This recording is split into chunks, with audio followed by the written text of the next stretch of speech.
Welcome to Hurrdat Sports Live. With a 2-0 start, Nebraska football is feeling pretty good. I feel good. Full house pistol. Finley claps for the snap, takes, hand off. That's a safety. Jordan Garrett is swung down by Kate Petshaw. Indeed, welcome to college football, young man. Feel good vibes with over 700 yards of total offense for Nebraska. So good. So good. I got to you. Johnson has a lane, 30, 25-20, accelerates to the 10, drags an offender inside the 5, down to the 2. Malcolm DeWalt with a touchdown saving tackle, a 37-yard romp. Raul off a play fake, deep drop, slings it over the middle, caught and an end cut between the hash marks, 10 and 5, touchdown Quinn Clark, caught it over the middle, he took it to the house, fireworks flare. Rolling, throwing, caught Lindenmeyer at the 4, and in for a Husker touchdown. First career receiving touchdown for Luke Lindenmeyer, and the route is on. Wow. I feel nice. I told you I don't care what the score is. I told you I care what the tape looks like. Did I trip on the ball fumble? No, I don't care what happens in the game. I want to see what the next play is. You have one half. Defense, you have one half. If they try to drop back and throw it, and that quarterback's on the ground, I want new guys in there rushing. I want them hit. Snap back, hold is down, the kick is blocked. It's blocked. Riley Van Poppel coming out of the fray and celebrating as the Huskers special teams get the job done. Just one of 6 shutouts last week feels really good for Nebraska. Wow. I feel good. How about this for your first home opener? You feel it? No, I feel it. This is really special. Wow. I feel good. I feel great. It's the best day of my life. Nebraska versus Houston Christian. Saturday just feels good.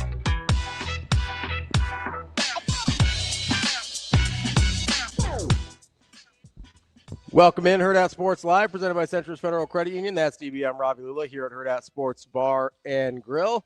What's up, DB? How we doing? We're fine. We doing all right? It's fine. You gonna make it? Jeez. We got a Go Warriors in the chat already. Well, go Warriors. Our guy Heath. Hi, Heath. I think he's a District 66er. Is he? I think so. Good on him. I believe so. I don't know if his kid's in school yet, but I think he lives in the area. Oh, that's okay. He's pretty kind. He's a good dude. I like Heath. No, you can tell. You can definitely tell. He needs some sort of get me going. I don't know what that was, but I mean, whatever. Like, wow. It was just feel good music. That's all it was. No. Some people, no. What do you call it? I'm just telling you, like you'd like everybody else when it's it's not gonna get her done. Need to go back to the original stuff. Back to the lab again. Yeah. Oh, there goes Rabbit. Wow. I mean, like, what are we doing? We just like ram that thing all into the side of the tree. Try not to do that. You gotta stay on the road. I mean, NDOT would be like WTH. They'd be like, "Hey, eyes up, phone down." Yeah, right. Keep your eyes on the road. This message from the NDOT highway. I definitely did not need a seatbelt for that. That was like Caribbean Queen. This is a love cruise. Nice little sauntering down the old river. You big Caribbean Queen guy? No, right. No, not a Billy Ocean. Not Billy, not Frank. But I do love the ocean. Not Indian, because to me, to me, saltwater crocodiles. Whoa. It's not Indian. Right off the first one you thought of? Well, I was going to say Atlantic next. What you got for that? I don't have much for the Atlantic. I'm just thinking predators. You're in or out on the Atlantic? The Atlantic is the best one to like swim in, though, right? Because it's warm. Pacific's cold. Yeah, I mean, relatively speaking. Yeah. Yeah. You got to be careful out there. Of those Of two. the oceans. Of the American adjacent oceans. Obviously, the Arctic is the coldest. Yeah. Right. Not a lot of people vacation there, though. So. All right. What do you got against polar bears? What better question is, what do polar bears have against us? They hunt humans for fun. Well, I mean, food is scarce. They're one of only a handful of animals that actually go out of their way to hunt humans. It's true. Yeah. Which is fine. I'm in on the polar bear. Listen, I like polar bears. big Coke commercial at Christmas Guy. Yeah, it's funny too because they're not real warm and fuzzy. I mean, they are fuzzy. They are, and they stay warm, but they're not. Wouldn't call them extroverts. Yeah, not super good natured. Not super good natured. But yeah, we do have. There is a Rocky sighting, Todd. I thought, given the mood and the day, we would get off to a little bit of a more jovial, fun start. But is that Rocky from Rocky and Bullwinkle? Yes. Okay. It was a squirrel. I didn't immediately. I thought it was squirrel just because we're just like squirrel. That's reasonable. It's not like, we sometimes chase squirrels a little bit on this show. Yeah. So when you saw that, you just thought squirrel and not Rocky? Yeah, I didn't. I couldn't. About Rocky the squirrel. I didn't think about Rocky the squirrel. You had to tell me that was Rocky the squirrel. I was not aware. I know Bullwinkle. You put Bullwinkle up there, I got it. Rocky, not so much. Can we start the show over? Yeah, you want to start again? I mean, kinda. We need a little different music. All right, Shane, let's kill the camera. Let's put the slide back up.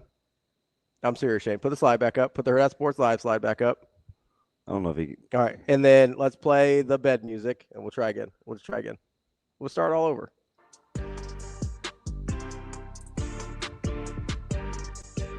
Welcome to Hurrdat Sports Live.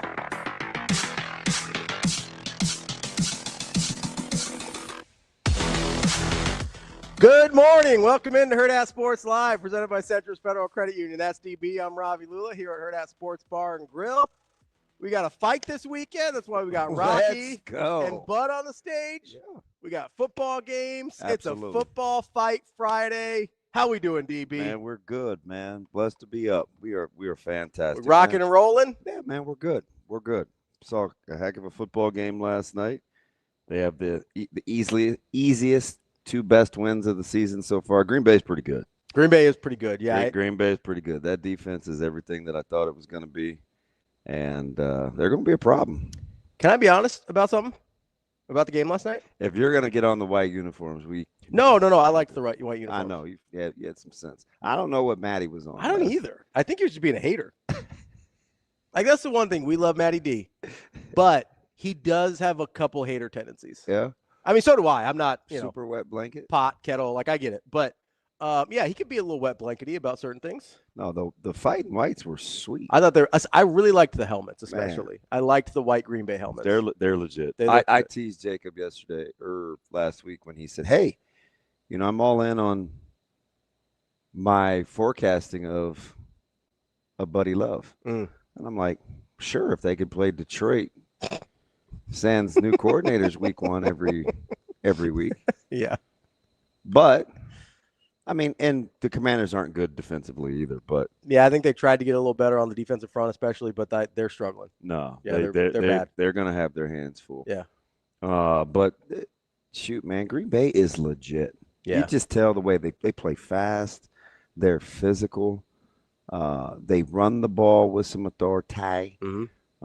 And Buddy Love can get vertical on you too. So I don't love their wideouts right now, but they may be able to hang in there with how they play offense. LaFleur is super creative. Yeah. He is super creative. Yeah, he'll find a way to get it done. I also came away from that game I didn't love how Jaden Daniels looked. How I feel about Jaden Daniels. You want me to say it again and not have this be a hot take? No, I mean what I've said all off season. Yeah. I'm not all in on Jaden Daniels. Way too premature. I'm putting that dude in the top 5-6. And it doesn't have anything to do with other than the fact that I've seen what he did in year one before. Mm-hmm. Not in the playoff run, but that wasn't all JD either. Mm-hmm.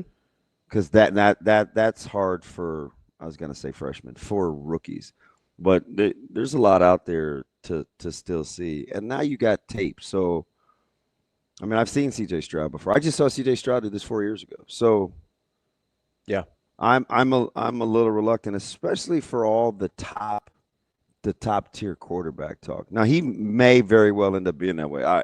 I just don't see it yet. That's for darn sure. Yeah, he struggled last night. Flustered last night. He struggled last night. And that's what happens. It's a tough league. And the Packers are legit defensively. Especially when people have like a book on you, right? Yeah. Like once they get a scouting report on you and they kind of have an idea of what you like to do. And what do you say all the time when you're trying to figure out your defenses with Westside? It's like, hey, your number one thing is not going to beat us. Yeah. Right? I like the analogy. So that means we got to stop QB run game tonight. Yeah, absolutely.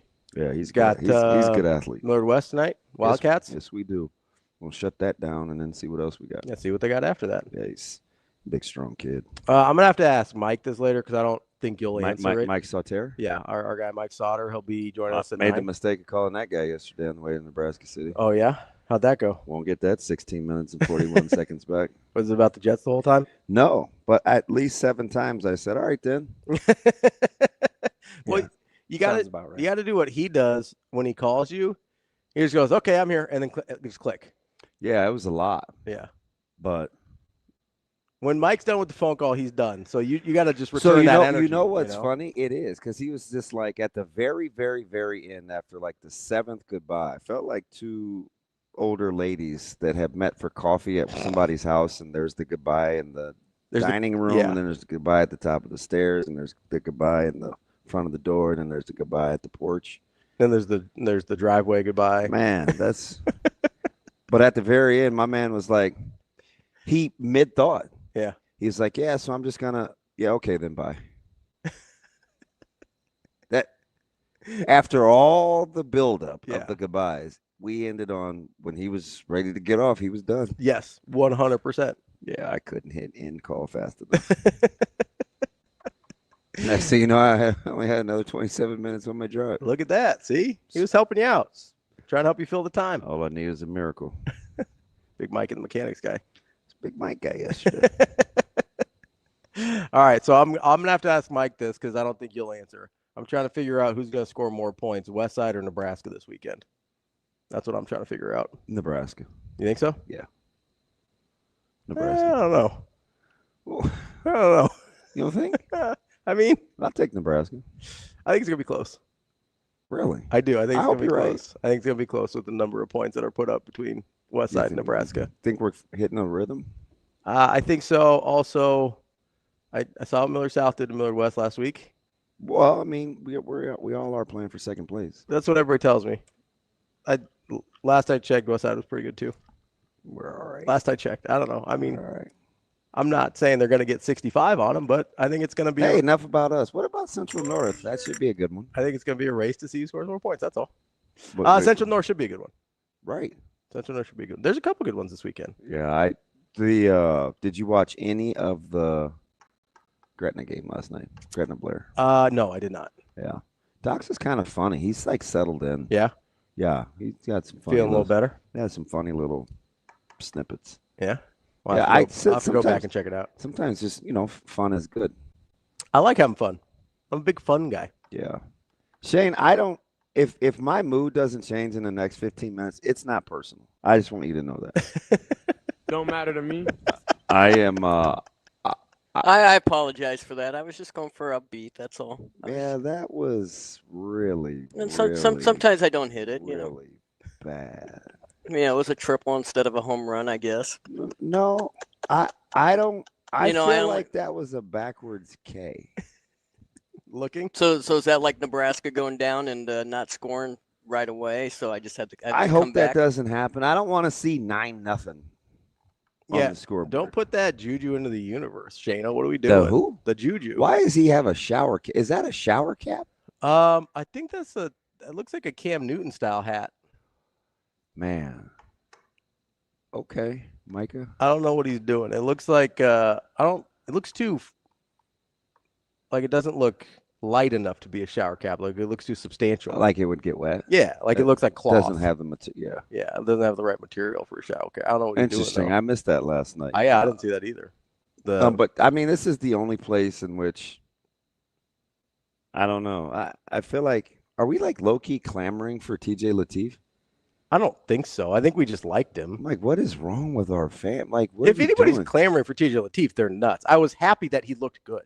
That's it. Like your best player is number 15. Like you want that guy playing a ton. Yeah. Like I hope. Right? Yes. Okay. I can't listen. I can't speak for I anybody was else. on the honk train, right? I was well aware of what he was capable. Latif was capable of doing, but I'm not into divvying up. Oh God, QB reps. Have you heard that? No, I'm just. That's just the vibe you've gotten. I was just perusing. Okay. Perusing informational highways online. Because if anybody, listen, I am thrilled that TJ Latif looks capable. Yeah. I hope we only see him when Nebraska is blowing people out in the fourth quarter. That's all I want. Or maybe midway through the third, like last week. That'd be fine. Do they have any of those left? I mean, you never know. I mean, maybe. You could get Northwestern like that. I don't know. Does Northwestern have anything for the Ducks today or tomorrow? They do not. Not a thing? No, not at all. Oh. All right. I mean, listen, after tomorrow, there's probably not a ton of opportunities. How many people you think were pissed about that cover last night? I would imagine pretty upset. Yeah. Yeah. All right, then, Wolfpack. Got to get it done, you know. Was it crept up to 7.5? I believe so, yeah. Yeah. Just everybody's like, I don't know about the hook. Oh, man, tenor. What the hook going to be? Yeah, there's probably not a ton of teams plus 10 on the schedule that you've got that. Although I will say, by the time Nebraska plays them, not sure what UCLA is going to be as a football program. Are you just hoping they tank? I think they already are. I hope so. I think they already are. Yeah. I mean, for a multitude of reasons, which are well documented, I've not embraced wanting to go back to the Rose Bowl since I saw that it was on the schedule. Yeah, that team looks straight up dysfunctional, though. Well, I mean, at the end of the day, I'm just going to keep it a buck. It is one of the worst stadiums to get into and out of, so I hope that they only have like 13,000 by then and 11,000 of them Nebraskans. Yeah. Which, by then, hopefully will be the case. Is entirely possible. Like let's say they got 25. I mean, they're going to get 14,000 Nebraska fans. I mean, there's probably that many Nebraska fans that live in LA. Yeah. I mean, you won't even have to travel for that one. 100%. Yeah, but no, there's a couple. I might even get my sister to come down from NoCal. I think it's like 4 hours. Yeah, it's not terrible. Depending on what the PCH has got going on. It's a nice Midwestern drive. Yeah, I don't. No, you're exactly right. Nothing about the Pacific Coast Highway. No, just time-wise. Just time-wise. Midwesterners are like, 4 hours. That's an easy drive. Going, 3/4 of the way out to Scotts Bluff to see Austin. Yeah, exactly. Mr. Big Sydney guy. Did I say Scotts Bluff? Yeah. Yeah. Sydney, Scotts Bluff, Gehring. It's all the same. Anything west of 204th is the same to me. No, when you're sitting on that 6-hour edge out there, it's like when you sneeze and all of a sudden you're in Colorado, it's all the same. You 6 hours from the edge? Yeah.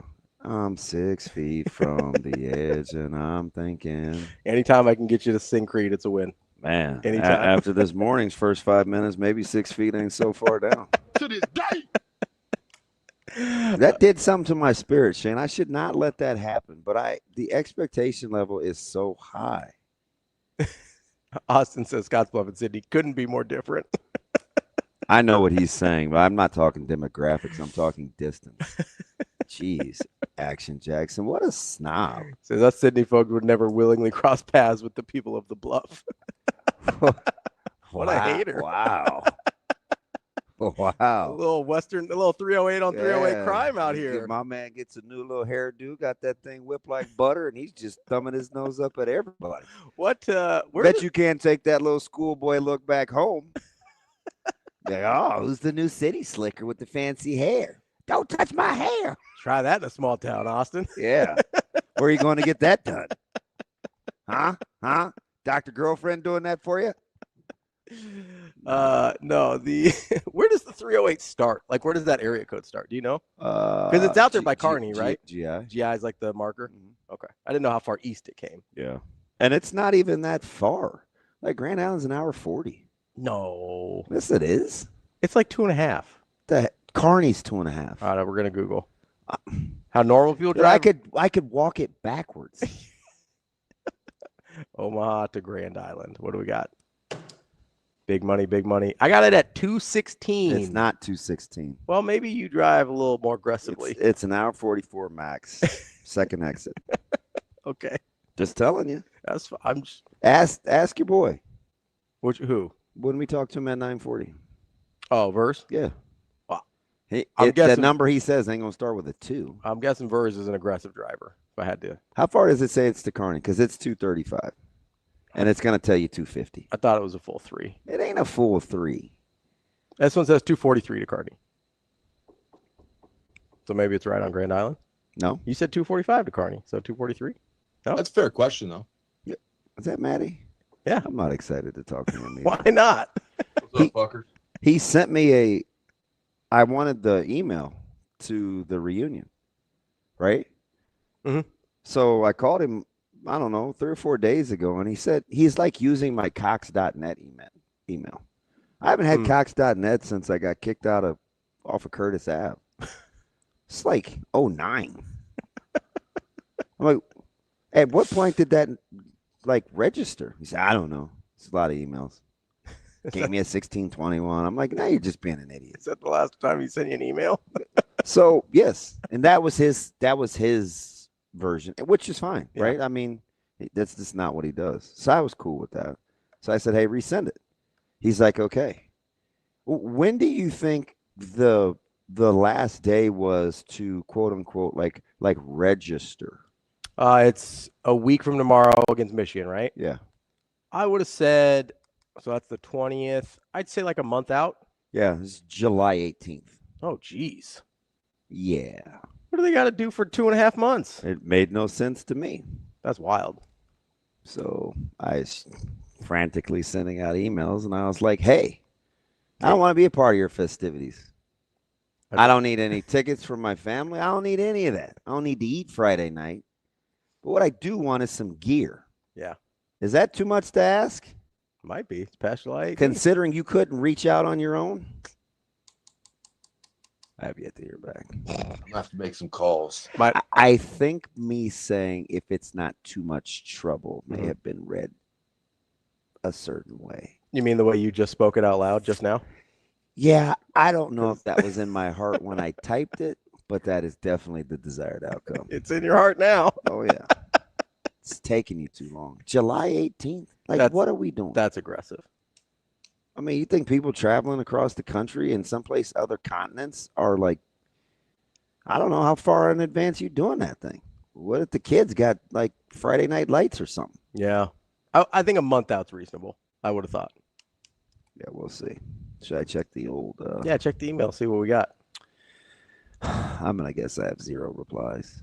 I mean, I probably would too. I mean, maybe. That would be my guess also. Why? I don't know. If the email came off the way it did when you just like verbalized it, I don't know that whoever it was would be too thrilled about replying to that quickly. Yeah, we're not. Yeah, we got nothing. Yeah. I got some HCU game notes. Oh, that's good. Does that count? You got to learn about Houston Christian. Got to worry about Jyshawn Edwards. Yeah, we got crickets. You got to worry about Jake Weir. Maybe they read some tone. Did I have QB. some tone? Sounded like some tone. I don't know. I think everything is. I think everything is magnified. Listening to Shane and Rico this morning, first thing. That's what I think. Well, I apologize. I didn't realize that the way I was doing it before everybody liked. I mean, there's just a few basic things.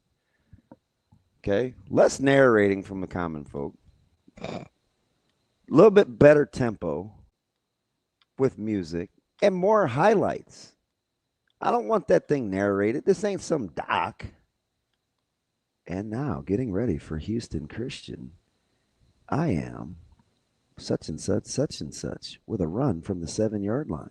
Go Huskers. Oh, and he scores. More talking. Talk. Some sort of piano club.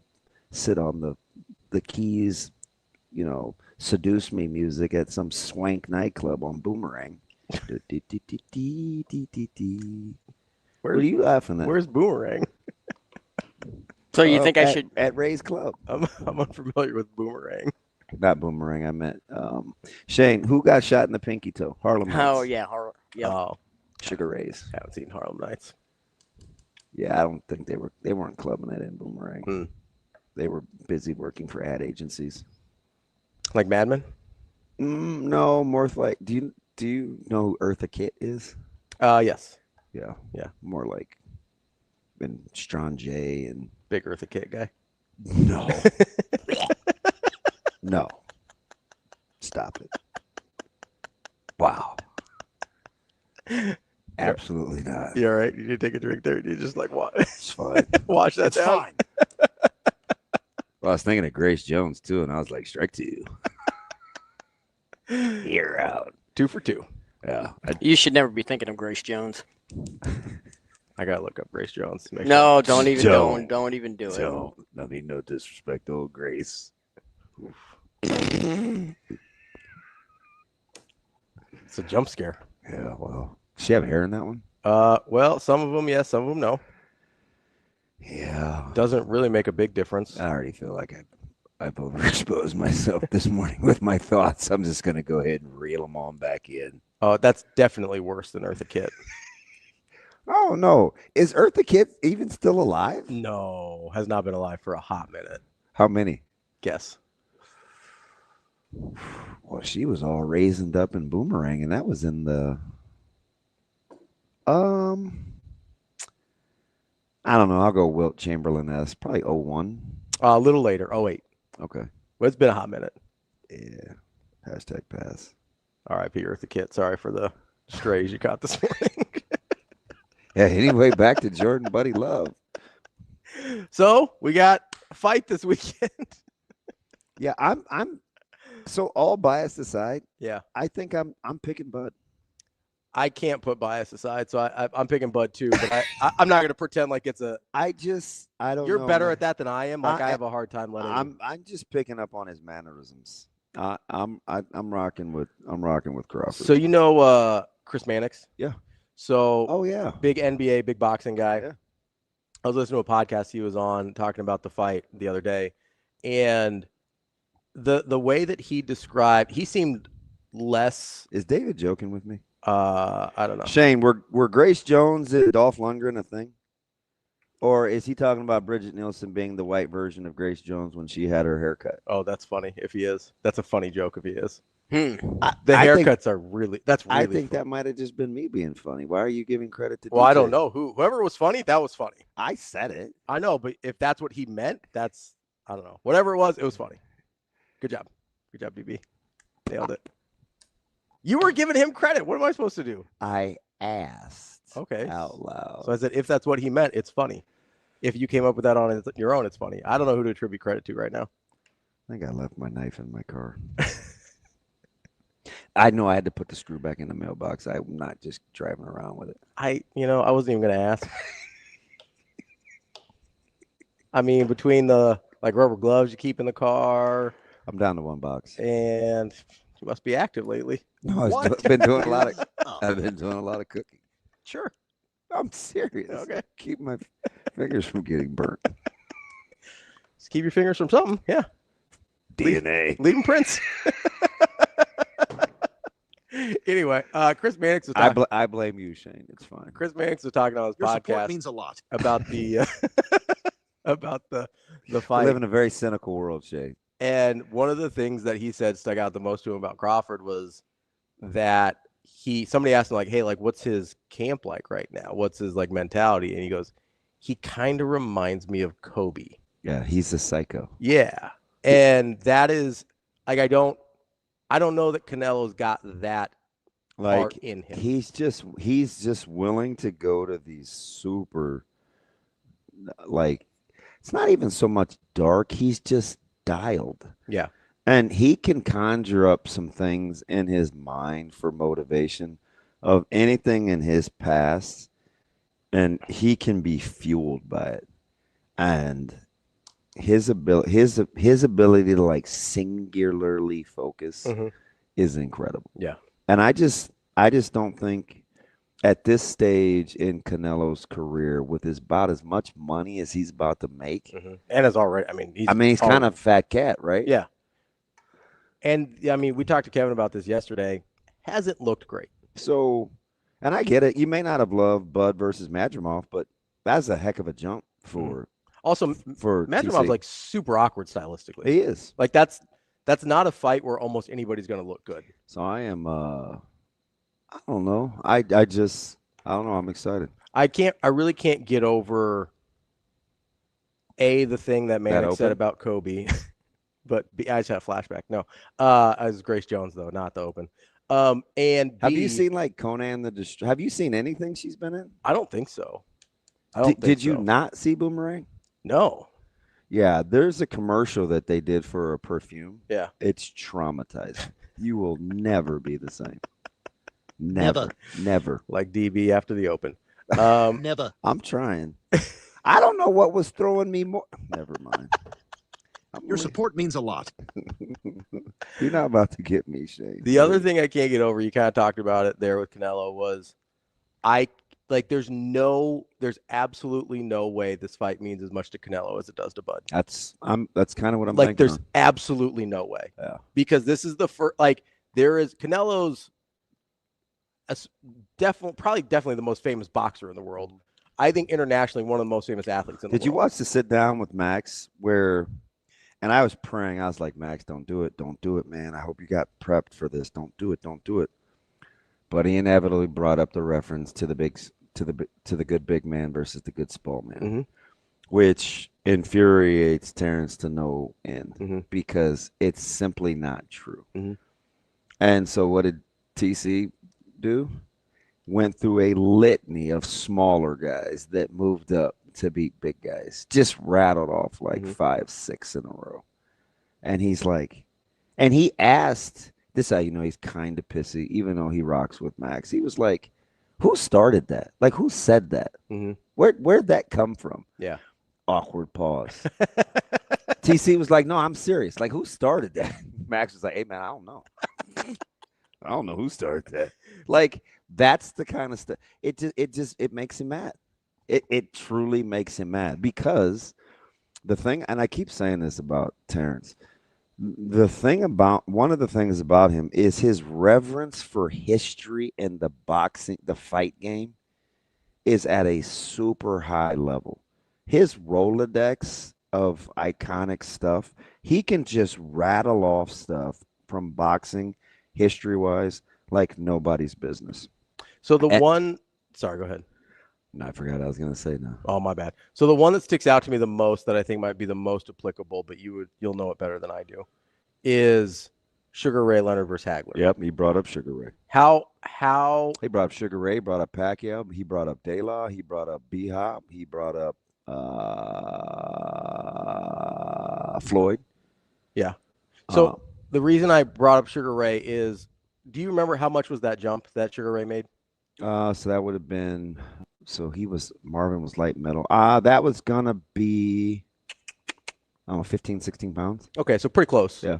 The other reason I thought of Sugar Ray is, out of the ones that I could remember, which much more limited Rolodex than you or Bud certainly, is Hagler seemed like the highest quality fighter. Yeah. One of those guys jumped up to go. Terrence and I are in agreement that we both think Leonard won that fight. Now, yeah, a lot of listen, I'm not going to call Severe this morning because I'm sure he's sick of me bothering him about this paperwork, but he disagrees. Some people will disagree with me on that. That's the split decision fight, right? Yeah, I mean, and people will get into, stealing rounds late or being busy or flurrying. But what it was is Sugar Ray was supposed to be so outclassed that by the time he was hanging in there, you found yourself subconsciously like, damn, he may pull this off. But in the same vein, I feel bad for Hagler because I feel like I don't even know if he has a peer of the most disrespected great fighters of all time. Marvin Hagler is in a company he's probably tucked away someplace. And I know I joke about Pac being in Italy. He has since moved to New Zealand. But Hagler did jump ship and went to Italy and kind of just like hunkered down. But Hagler was that was his last fight, right? Was widely wide. And he had been, he'd had a couple of those kind of highway robberies. And so there's this part of me that feels bad for Hagler in terms of how that thing shook out, but a highly, highly, highly disrespected fighter for as great. Marvin Hagler was incredible. And he doesn't get mentioned in anybody's pantheon, except maybe Severe. I think Severe has reverence for Hagler. Yeah, that's sort of the reason. Like, that's the one that seems like it's got the most corollaries to what we're about to see tomorrow, I think. Yeah, I mean, Caden, I'll rock with Holmes. Holmes caught a bad rap for what he did to Muhammad Ali. So we've kind of soured on Larry Holmes, but he was one of PA's finest. I don't know if I would put Holmes, because we still talk about Holmes' jab, and he had some historic moments. I don't know if Hagler gets any. Holmes also. I'm not going to fight you over that, Caden. I'm not. Holmes also primarily because I like you. Suffered from his era, like Larry? being right after kind of that run of Ali, Frazier, like he was right after that and didn't get any of those guys in their prime, right? And he's like the 80s fighter. Yeah. And you go, like, I think people hold that against him, and like there's nothing he can do about that. Yes. Scott, I'm rocking with. He seems like he'd be a Scott guy too. I mean, blue collar, like no nonsense. Like Hagler was not about frills. He just was tough. And I don't think people appreciated his style because he just kept coming downhill. He was so straight. He's in your kitchen, man. He was just going to tuck. He was going to stay in your chest. He's going to pressure you. I mean, we remember Hagler Hearns, but I mean, he beat Mugabe. Like Hagler was, I don't know. But anyway, saying that, that's probably when you talk about historic greatness and in a really, really good little guy beating a really, really good big guy. I would give you Leonard Hagler for this fight. Yeah. Although Hagler was better at that stage in his career, and people can take umbrage with me, I would be willing to listen. I think Hagler was better at that stage in his career than Canelo was in his relative to their peak. Sure. Relative to their peak. So he was still closer to his peak than Canelo is. Correct. Yeah. Correct. I can see that. I mean, when we were talking with Kevin yesterday, I think it was Kevin and not Dan, on Tuesday, but when we were talking to Kevin and when he was talking about, like it's been since, like I don't think of 2021 as 4 years ago for whatever reason in my head, but that's a long time. 4 years is a long time for a boxer. That is. It really, really is. And so I kind of sit there and I go, okay, like I thought, like it felt closer to when he was like 2018, 2019, when Canelo was like Canelo, felt a lot closer. I mean, Canelo wasn't getting out of bed for less than 10 mil. Yeah, and good for him. He's the blockbuster. He's the A-lister. And so, but it like mentally, for whatever reason, 2018, 2019 Canelo felt closer to today. That's a long time though. Like that's a late 20s versus a mid 30s fighter. That's a long time. Yeah, look at Bud's body just 3 years ago. Yeah. Check out Bud's body versus who did I watch this fight? I might have been with Verz. Oh, you were there. Did we watch the Porter fight? Yeah, together? we did. Yeah.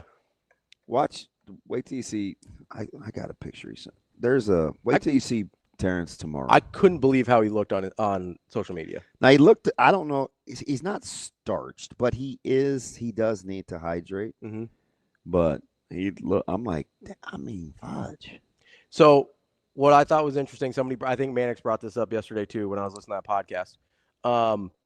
Do you remember what Bud weighed in at after rehydrating from Madrimov? Because everybody's worried about his size. Like, I think 51. I think 51. No, because the fight was at 54, right? Yeah. Hey, I don't know. I don't think he rehydrated bigger than 54. Oh well, this person might have been wrong then. Listen, don't hold me. They thought he came in at 69.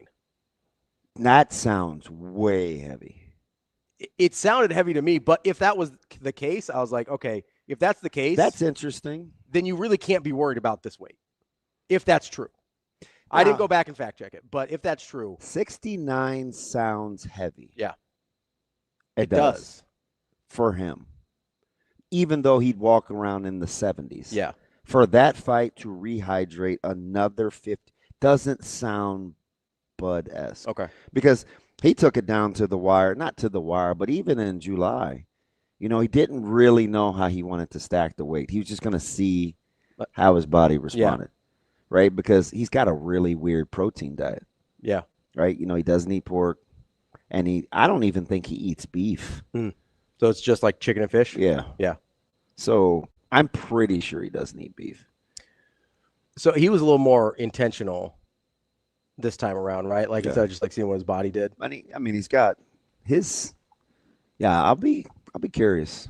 I'll be curious to see what he weighs tomorrow. Yeah, all the photos I've seen of him, he looks incredible. Yeah. Like it certainly is not bad weight. Now, I don't know how he'll move at that weight. I think he's more used to it than people think he is, but he looked incredible. I don't know. I guess, and you know, like the T-shirt says, full disclosure, maybe I see what I want to see in terms of his intensity. Mm-hmm. He just seems to be a little more locked in than Canelo. He seems surly. But I know he's pissed. Like, I know he's pissy. Yeah, he seems surly.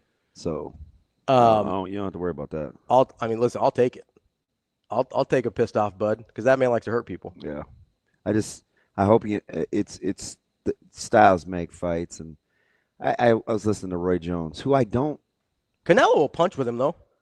I listened to Roy Jones yesterday or the day before. I'm not a Roy guy, but he has changed his tune. He went from hating on Floyd a couple of months ago to like loving on Bud. So I had to like change gears. Yeah.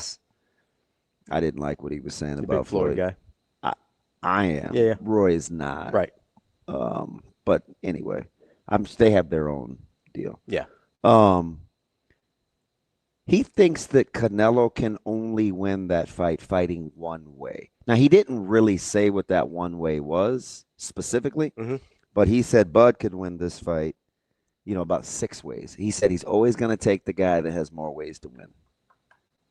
And that caught me off guard a little bit. I was like, you know what? It's a good point. It's a good point. If you subscribe to the fact that you think Saul can only win one way. And I don't know if I do, but I do think Crawford can win more ways. So it was just real, and somebody says something and it sounds profound, but it makes simple. A casual ton of sense. Yeah. I'm like, well, yeah, good point. No bleep. Yeah. But good point. Because you know what I mean? Like, I didn't think of that. Yeah. I think about that with like basketball teams a lot when I'm watching them, where I'm like, hey, if they can only beat you doing this, I feel like that's an easy team to guard. Yeah. It's probably to a certain extent the same thing with football. The one, and I may not see it early, and by early I mean 8-9 rounds. I do want to see how the punching power, like what happens. Because if this gets into deep waters, I do think he wants to see if Canelo can swim. Yeah. So AI at least believes that Crawford came in at 169.8. 169.8. Yeah, so almost a full. That seems heavy. Yeah, I don't want to. Full 170. I don't want to act like I know what he weighed in at. It sounds heavy at first blush. But again, if that's true, like I think you have to worry a lot less about. Like we're a lot closer to seeing Crawford having fought at this weight than we think. Yeah. Because I would imagine he's not probably going to come in much heavier than that fight night against Crawford. Maybe a little. Yeah, my man Cassius, a.k.a. Bobby. He said, "Yep, I saw the interview where Bud was. I don't think he does eat. I don't think he does eat beef. Yeah, anymore. What was that on? BC? Hit your boy up. Let's get to Cody real quick before we. Commander Cody. Does he want to talk wrestling? No, he wants to talk a little football. Okay. We got some lines talk, which we'll I have a couple of questions for Cody. We'll get to bet on it later. But Cody, let's talk a little college football. What's going on, bud? Good morning. Hello, Damon, Cody. Down in the dump, so I thought, what would be better than me calling and put a big old grin on your face? Yeah. So Shane, like you ever just have you ever? Okay, so there's like two analogies I was thinking of because I hold Shane in really, really high regard. So he's up there with like, as we all do, as like a beautiful ribeye or like a perfect oatmeal raisin cookie. or a tri-tip. No, let's just stick with me here for a second, you two.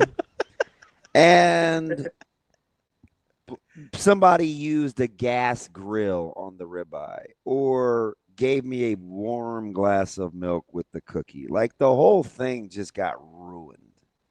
So my mood was a little funky, but talking about boxing has got me back But so Shane, full disclosure, it wasn't that you're the warm glass of milk or using the gas grill. It was just that I look at you in the same vein as a nice ribeye or nice oatmeal raisin cookie.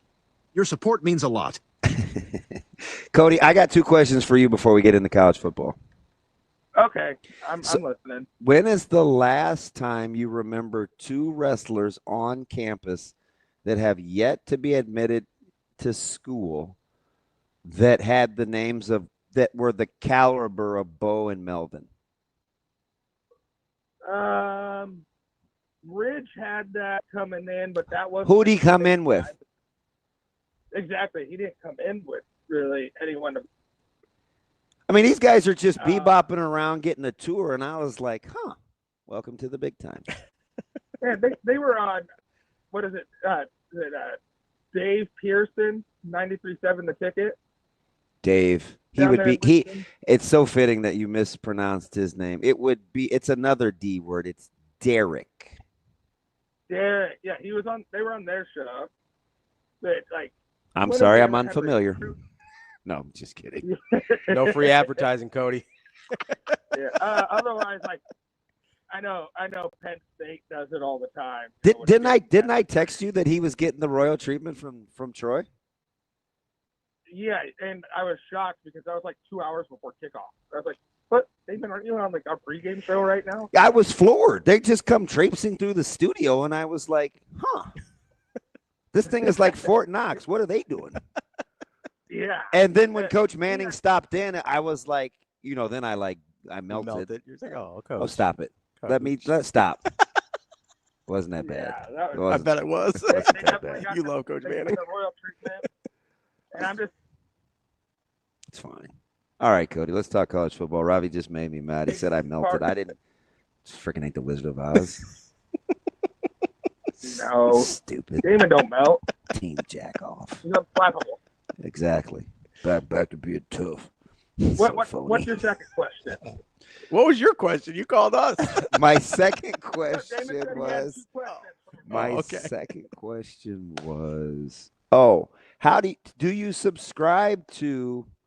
Since you're, not the tallest guy in the world, what's the term we're now using for small guys? Natural leverage. Naturally leveraged. Do you subscribe to the term naturally leveraged when it comes to describing your svelte physique? No, I describe my physique as fluffy. Did you say slight? Fluffy. Oh, all right, fluffy. All right, because you got to be pushing about what, Cody? 6'3", 6'4"? Yeah. Okay. We'll go with that. Yeah. All right. What's up with college Maybe football? laying down. What do we got? What do we got? Well, the first thing is that Florida line just not stinky to you? So you think LSU should be favored by more? Smells to high heaven. I think LSU should be favored by less. I think that's an overreaction to last week. Oh. Cody here for Gator bait. Disagree. You hate Lagway. Yeah. You're not objective. No, I think Florida sucks. You're not objective. Commander Cody, you have my attention. Yeah, I just look how many mistakes Florida had in that game. And it's something that I go back to that Will Compton brought up on his betting show with Josh Pate. Clemson had a bunch of mistakes LSU had a bunch of mistakes in that Clemson game. But when you have mistakes and you're winning, they don't get the same amount of attention when you have mistakes and you're losing. Mm-hmm. When you have mistakes when you're winning, it kind of gets laughed off. Oh, yeah, we'll fix that. But when you have mistakes and you lose, it's like you get refocused. And to me, I think Florida's refocused, and I think they win this game outright. Oh, calling your shot. What else you got for me? Real quick, Cody, what about Billy Napier's tenure at Florida gives you confidence that they're going to fix anything? Same thing that gives me confidence that I have no fucking clue. I'm just going on hope and prayer. Okay, I was just checking because. Hey, how do you really feel? I'm not sure. As somebody that's watched Florida pretty closely, I don't know that I have a lot of confidence they're fixing stuff. Yeah, no, anything can happen. Listen, I didn't have any confidence in Florida State beating Alabama. But that's true. I didn't either. I know one you better be all over, Cody, if you want to, continue to support your kiddo's college fund. All right, I'm listening. Arkansas State getting 21 at home to Iowa State. Iowa State will be in a lot of trouble early on in that one. I really, really, really, really, really like Arkansas State. You might as well go ahead and lock that one up. What is Iowa State doing going down to Arkansas State? I'm all in on it being a bad spot for them. Yeah, that is 100% my whole rationale. No business going down to Arkansas State, and Arkansas State's not bad. They're not bad at all. You're coming up. You're a couple of weeks removed from Ireland. Now is when it catches up with you. I'm telling you. Take a look at Arkansas State. Pass. All right. That's fine. I'm also Just really personally. I'm also really liking. This one's pretty popular among people. I really like Georgia Tech because I think. Wow, that thing has come down so far. Down to 2.5. I think that whole thing with Haynes King last week was just for show. I think he's just fine. They were just saving him. There was no reason he needed to play against Gardner-Webb. I think Miami hammers USF too. Everybody's on the USF hype train. I think Miami lays wood. No, I think so too. What about Notre Dame? 6.5. So I'm worried. I talked to a couple of domers yesterday. That might have came down. And I mean, it's big for a reason, right? That's a healthy number. And Notre Dame has had some time. Still 6.5, Cody. They've shown that they're pretty good at this bounce back thing. But I don't know. For my money, that might be the best game of the weekend. Better than Georgia, Tennessee, in my opinion. I think Georgia's going to smoke Tennessee. I mean, Notre Dame has to win this. Yeah, that's what I think too. Yeah, it's a playoff eliminator. I think it's win or go home for the Domers. All right, I got an over/under for you guys. Oh man, I'm terrible with totals, but let's go. What do we got? How many players does Genito knock out this week? He took out both long snappers last weekend. And you know what? So the one long snapper, it was from Scott too. Like I felt really bad. Like, I didn't know that. Oh yeah, he's got a heck of a backstory. I didn't get to it during the broadcast.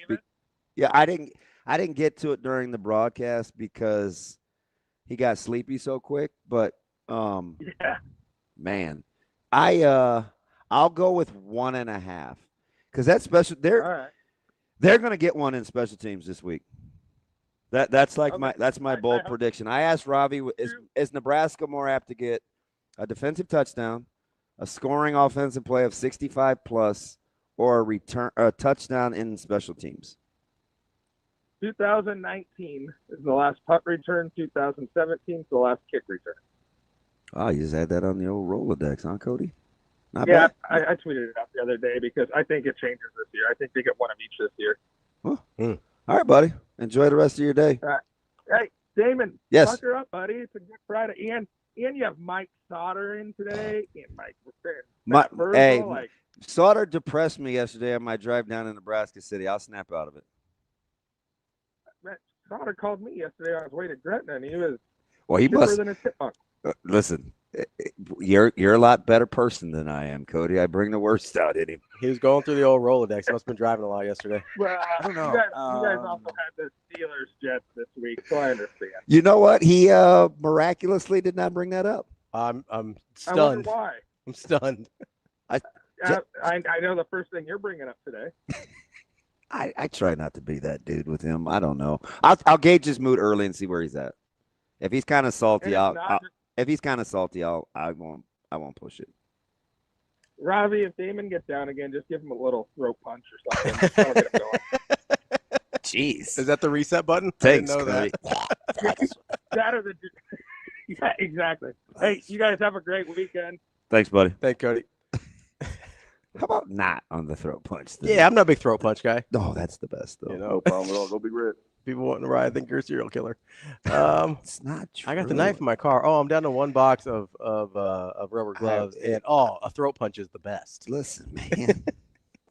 I'm gonna say this and move on. A knife would not be my choice of weapon.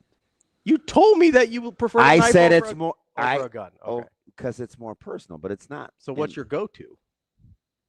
Is bare hands? Yeah, definitely not a serial killer. All right, let's take a quick break here. That's DB. I'm Ravi Lulla. That's Hurrdat Sports Live. I may or may not be alive when we get back. I don't know. We'll see. He's not going to do it on camera, though. He's more sneaky. I didn't say anything. It was Cody saying you should get me. All right. And I go, not a big throat punch guy. And you're like, oh, throat punches are the best. I meant in football because you can pass pro and get guys. Sure. Sure. Nobody believes you.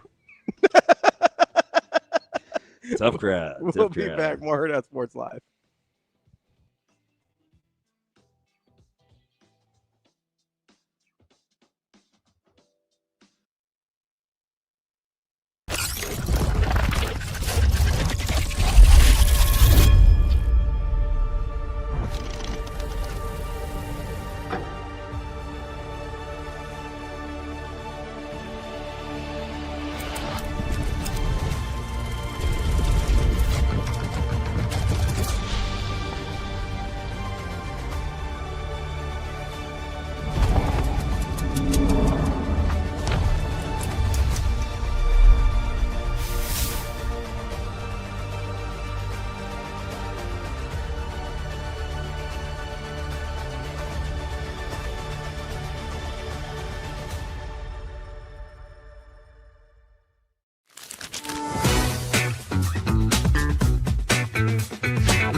I'm Ravi Lulla from Hurrdat Sports Live. I'm here with Jamie Henderson. He's the sporting director for Union Omaha. Jamie, how you doing? I'm doing well, thank you. How are you? I'm doing great. So you have just landed here, quite literally, in Omaha as the first ever sporting director of Union Omaha? Correct. So I've been here for 3.5 weeks now. Yeah. It's been a crazy 3 weeks, but very, very positive in the sense of getting to know everybody around the club. But also, if you look at our past results, we've had 3 wins in the last 3. So it's been really positive from that sense as well. Yeah. So you've got experience at professional level at MLS. You've done a lot of overseas scouting, things like that. What about this Union Omaha position, the opportunity kind of drew you to Omaha?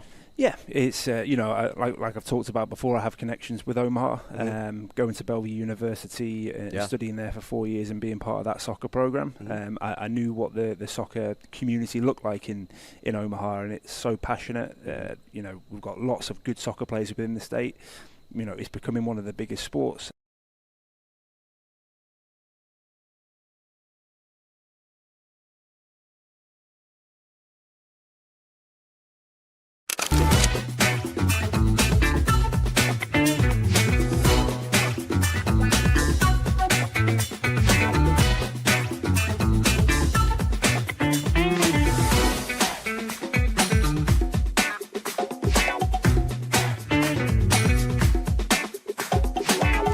Yeah, that's part of my job, and that's part of playing quarterback. So I'm a command coach for giving credit, but at the end of the day, that's what I signed up for, and that's what I do. But yeah, this is a normal week. Like, I try to stay a day ahead of everything. Sunday morning I'll get up and watch the tape and kind of put the last game to bed, and then Sunday night I'll just scroll through some games on the tape and kind of get a feel for what they run, what their personnel is, and then Monday. I'll dig deeper in the morning, and then it's Monday night I'll have the game plan, and by Tuesday, when we come out and practice, Tuesday is our bulk of our day, and when I'm out there, I'm not trying to figure out what's the defense running. I have a good feel, and I think when you look at it, that practice is the most important thing, and everything that you do, all the meetings, all the tape, all the everything that you get, it all doesn't matter if you don't practice good. So I think it's just I'm trying to stay ahead, so when things come up in the week, it's easy to adjust and kind of attack.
Welcome to Hurrdat Sports Live.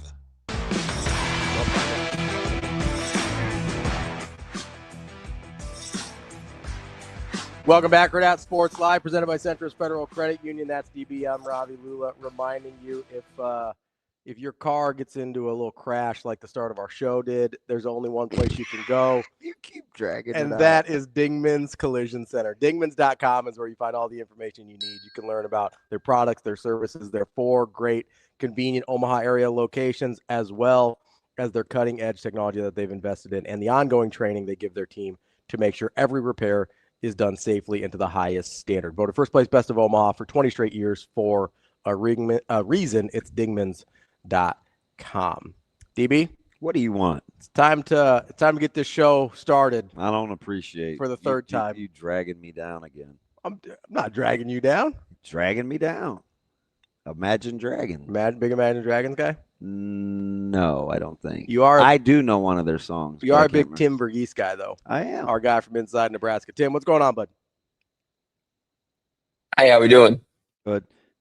We're good. Tim, I got to get you to warm up a little bit. Maybe, like, I don't know. I had to think about this on my lonely walk back up to the booth. I'm like, why is he so mean to me? And I was thinking, you know what? Tim might just be in a zone. He's trying to work. Like, he's not out here, telling jokes like I am. That dude's like dialed. You need to catch high school sideline, Tim, like I did last week.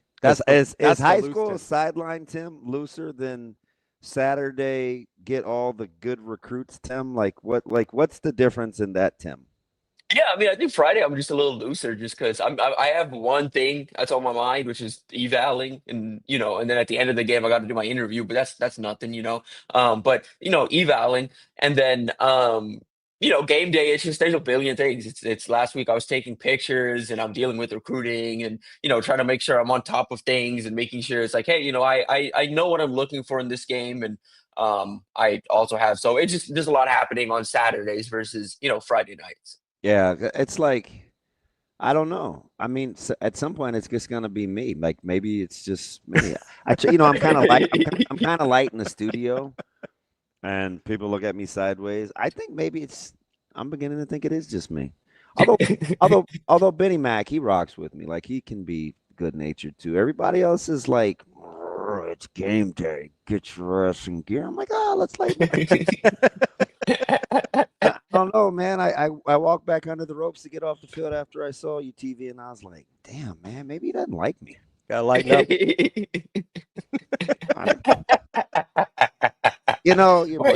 That's not true. Well, listen. No, I don't need to hear from you. He answered. I heard from him. I don't need you chiming in like Big Ben. Say we don't have to take it as seriously as the team does. Like I'm free. That's what you were gonna say. It was actually. I'm free to be like, listen, guys, it's Houston Christian. I'm probably not gonna get too worried about their front and stuff like that. Like I'm probably cool. TV, when you're you like doing this stuff in terms of evals. How important is when you pit what you think you may see on the field, whatever that is, and I'll let you get to it. How do you pit that against what guys on campus will actually be seeing this weekend? How hand in hand do they go? Yeah, like I mean, like you just talking in terms of like what we're going to see on Saturday. Yeah, like I mean, it's just like last week a little bit where I'm looking for improvement. I'm looking for for right now. I just put out my like 3 guys I want more of and more from, against Houston Christian, and this week's a little weird just because of the opponent and what I expect Nebraska's going to be able to do like they did last week. So like I'm looking for individual development. Example, I want more of Gabe Moore tomorrow. I'd like to see more of him. Nebraska needs some depth along the interior. He's missed the last 2 years. He was limited in spring ball and fall camp. Go get some reps. Go get some reps tomorrow. I'd like to see more from him. My Hartog's going to be limited. Sounds like I want to see more from Jameer Khan, because Nebraska's, I think, at this point, Donovan Jones is an established 6 DB. They need a 7th. They're going to need depth there. I'd like to see Jameer Khan make some plays tomorrow. So I'm really just looking at individuals primarily tomorrow, just looking for improvement, looking for guys, flashing, making plays. At some point, I'd like to see more of the freshmen. I thought last week we got Quinn Clark. We got a good, kind of breakout moment from him. Would like to see kind of a breakout moment from a Cortez Mills or a Jeremiah Jones or even a Keelan Smith. Like one of those 3 would like to see something there.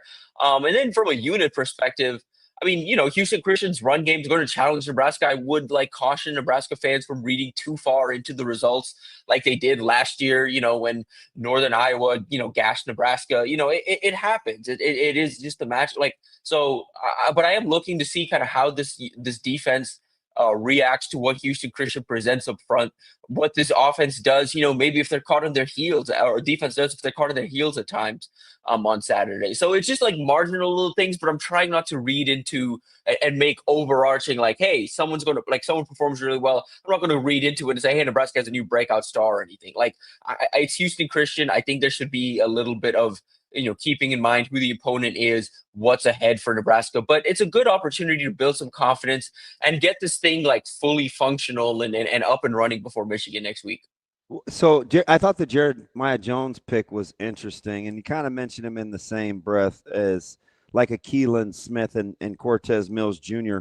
For the wide receivers in general, is it specific to him, or is it more about the group? I think it's about the group. I mean, the reason I'm singling Jeremiah, I think, of that group is, I like the group overall, and I think, I think Nebraska needs one of those younger guys to kind of have that breakout moment, that confidence, boosting moment, like Quinn did last week. And I think at this point in their development, I think both Keelan and Cortez are more well-rounded than Jeremiah. But at his size and what he's able to do, I think Jeremiah is the biggest wild card in the room, just in terms of, what he doesn't need to know the route tree or the playbook in and out to make a difference. You know what I mean? Just from what he can do athletically. He's a guy that, in my opinion, at some point down the line, Nebraska's going to need this like big explosive play. And, if he's on track and if he's healthy and if he's, as dialed in mentally as he is, kind of physically, there's a chance it could be Jeremiah Jones they turn to down the line. I just think they're going to need weapons and they're going to need to go deeper into that room. And Jeremiah is the guy that has that kind of like take the game over or break the game open type capability. Tim, you said something a minute ago that kind of caught my attention, and I promise I'm not trying to be combative. This is a real question. No, it's a real question. So you said that he oozes being combative, Tim. Just saying. That's just a you thing.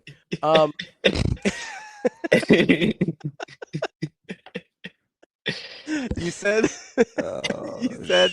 that Houston Christian's run game could give Nebraska some troubles. Like, what have you seen that leads you to believe that? I've looked. I haven't really been able to find it. I don't really know what to do. He is a big time back, though. I don't really. It's just individuals. So like it's just like against like Cincinnati when I said I wanted Nebraska to answer the test of can you tackle Evan Pryor and Tawi Walker in space, and I thought they did a pretty solid job with that. It's just that I think it's just more of that of they're going to feed Jason Edwards, they're going to feed Darrell Evans. I think both of those guys are, for Houston Christian players, they are more like power forward type backs. They did transfer down, or one transfer down, the other one kind of had a weird recruitment, but both found themselves at Houston Christian. I texted with Mike Rosivy about it because he was asking me how Edwards ended up at Houston Christian. It was just a weird recruitment, weird kid. I like he's a good player, good, all of that, but like just a weird recruitment. Didn't handle it not the right way. That's not the way to put it. Just didn't handle it the way a recruitment should have been handled. Ended up at Houston Christian. It was the only committable offer left, and he's doing what he's doing now. Has an opportunity to potentially transfer up after this year, but. I think it's just individuals. Like I want to see how this unit attacks, and again, it is less so about the opponent and more so of it is Houston Christian. Like they are going to want to run the ball. Nebraska should be able to physically dominate them. Show it, and it is just like I want to see just improvement from the run game is essentially what I'm trying to say.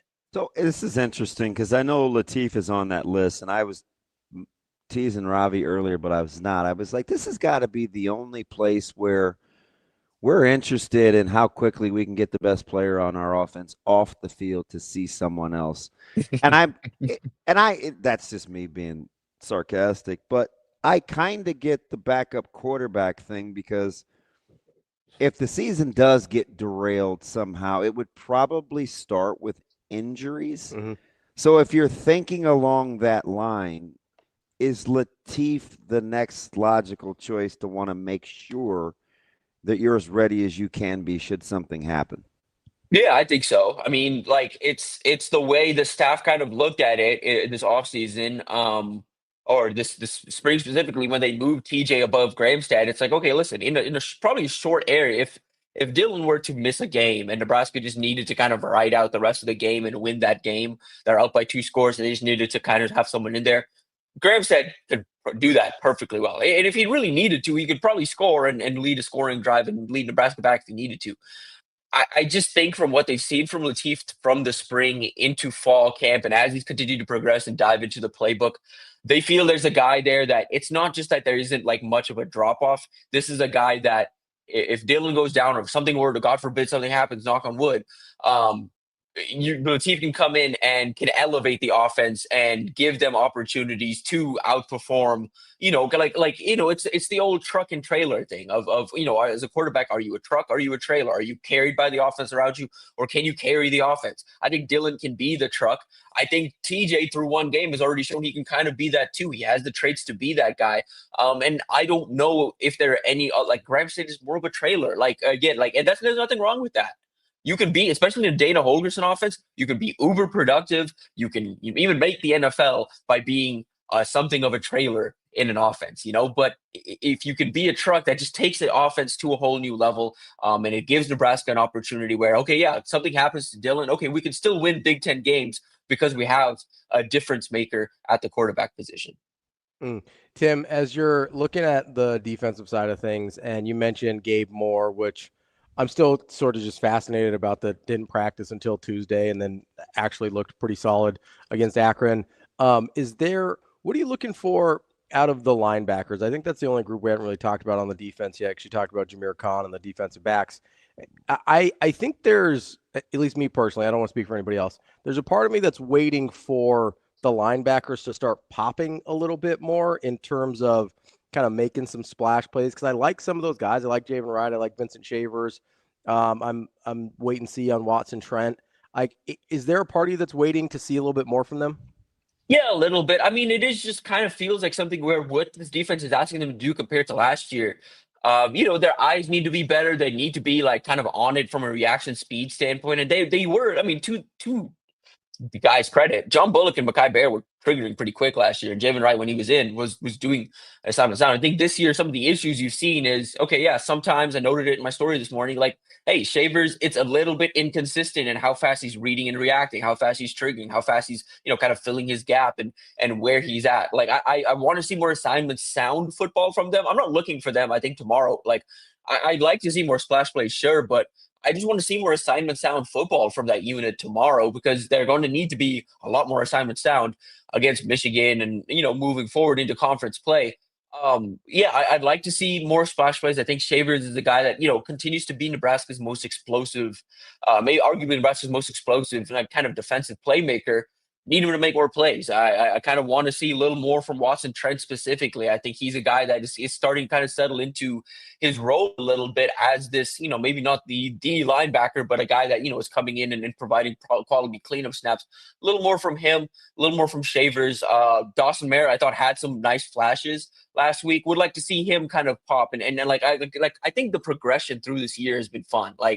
Deshaun McCullough, game one, it's okay, you can see some salt, it's coming together. By the end of the game, it's here it is. And then last week, I felt like the green lights come on, and I'm excited to see that continue to progress moving forward. I thought you saw a little bit of that with Cade, obviously Petruk last week. I think Dawson's at that moment where last week it felt like, he's getting his feet under him. I wouldn't be surprised if the green light fully comes on for Dawson tomorrow, and it's he's starting to really fight some of these guys for snaps because the green lights come on. I'm kind of cheering for Merritt now because his parents were so cool. Mm-hmm. I don't know. It's weird. I don't, TV, I'm weird like that, where I try to put two and two together based on kind of what I think maybe I'm totally speculating, right? What happens in the household, because obviously I don't live with those people, but the vibe that I get can sometimes, it sets my mind thinking in terms of what I'm going to be getting out on the football field. After seeing them the last handful of weeks and spending some time with his mom and dad, he may be the one guy, and I'm not going to say I was wrong about, but that I thought was more developmental than he's turned out to be. And it's primarily because, number one, the position's not really a switch, but putting him inside, which is not something that I saw coming. But number two, his maturity on the fly post the shoulder surgery, the added good weight, the handling the rigor after Trent and Shavers had some missed time in fall camp, the 6 inches between his ears appears to be as good as anything that we're seeing from him physically. Yeah, I mean, I had no questions about the person, after, seeing him in person and getting around. Like, they're wonderful people. Same thing with Mosey. I mean, it's just, yeah, I Yeah, mean, his dad Nebraska is. hit it. Yeah. I called his dad the other day just because I wanted to share some thoughts with him, and it was one of those awkward phone calls where when I hung up, I bet he was like, "This damn DB is a weirdo. Like, why?" But it was just one of those. It's not funny, Ravi. He can laugh. It's one of those things, TV, where I felt like if I didn't say it then, I wasn't gonna say it at all. It just happened to be at 6:10 in the morning, but the stock, man, the emotional investment that sometimes caregivers can instill is super monumental. Can Oh be. yeah. Yeah, and I think for Dawson, and something we'll get into as he continues to develop and progress here at Nebraska. Couple things there. Like one, obviously, yeah, the shoulder injury, but also like my biggest concern was the weight. Like, was he able to get the weight on? He's got it on now. He looks phenomenal, and he's moving I around like, was floored. yeah, looks phenomenal. And then I like again, like on the field last week, I just wanted to see him move around. I'm like, this is the same speed I saw last year still there. Is he not? He's not lost a step. In fact, I think he's kind of, especially moving downhill, moving with the kind of a little more reckless abandon coming downhill. So I'm excited to see kind of that development moving forward. But I think something we're going to keep in mind moving forward from a mental side of him, football wasn't forced on him. Despite having like a football dad that coached in the NFL and all of that, it wasn't really forced on him. He was a basketball kid first, and he started to really pick it up in high school and really started to like get to it. But it really didn't click for him until like somewhere between sophomore and junior season, where he started to sit down with his dad in the film room. And so I think it helps his development, and from a mental standpoint, if you're for something your whole life and you're like, hey, I'm going, like sometimes it does just click, like Dylan. Sometimes it does just click and you're like, okay, yeah, I'm a quarterback. I've been seeing this my whole life and it's good to go. This was never really forced on Dawson. So when it came to him, he got to kind of pursue and jump into it full speed. And so he's fully passionate about it. And he's met with someone in his father who is equally passionate about it and is like now, really excited to invest into him. The mental development of his game and his on and off the field is something that just rapidly changed over these last 3 years, because he wasn't a football prospect. He wasn't even really a prospect in anything, going into his sophomore year. And now he's at Nebraska, a 4-star linebacker, has a chance to kind of crack, the rotation as a freshman and moving forward. And I think it's just something that I'm excited to kind of dive into moving forward, because, you do see these guys that, I mean, Isaiah Mosey, football was what Isaiah Mosey was doing his whole life just because of his dad. Same thing with Dylan. It's not like that with Dawson, and I think it's part of why he plays the game the way he does. It's why he's so passionate about it, and why he's so like, you talk to him and you talk like, I mean, maybe you can probably attest to this. You talk to him. I have he's one of so those. Excited to learn. I have one of those in my own house. It's right. You're telling the same. You're telling the same story. Yeah. It's just, but they're so excited to learn, because it's like they have this whole now these years to catch up on, and they have someone that they can be like, well, what about this? What about this? What about this? Like, listen to Dawson Merrick, because Dawson like used to tell me like last year. Told me he, used to go to Chiefs practice and work out at scout receiver, when in summer camp and kind of do that. And then once he started really picking up football, he, was started to work more on the defensive side of the ball. And before his senior year, he went to camp and he was like, well, now I'm trying to pick off Pat. Like the motivation changed from, oh, I'm just a kid out here having fun 2 summers ago to, okay, well, now I'm at linebacker and I'm trying to trigger, I'm trying to pick off Patrick Mahomes. Yeah, it's so funny to hear those stories, because, it's just like yesterday or day before, I'm like, hey, what's going on? And, he had some downtime, and I said, well, what are you doing? And, he had it mapped out. He wanted to get an extra lift in. He wanted to get in the rehab, the cold tank. And I'm like, isn't it amazing what a difference 2 years makes? And he said, I'm learning on the fly. This is kind of fun.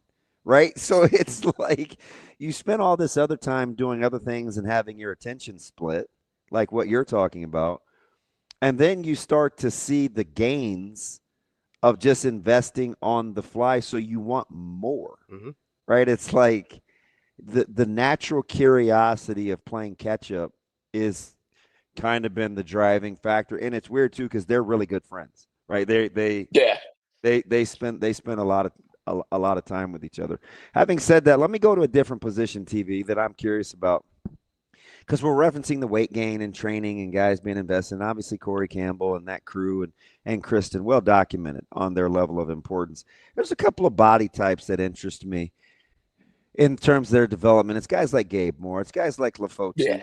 When you're looking at some of these younger D linemen with these transfer, Lafotu really interests me in terms of his body type because he's close. When you start looking at some of these body types along the D line, there are a couple of young guys that you think before it's all said and done will be more prominent than kind of how we're thinking about the D line right now.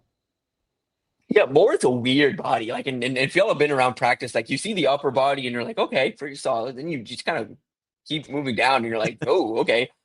Yeah.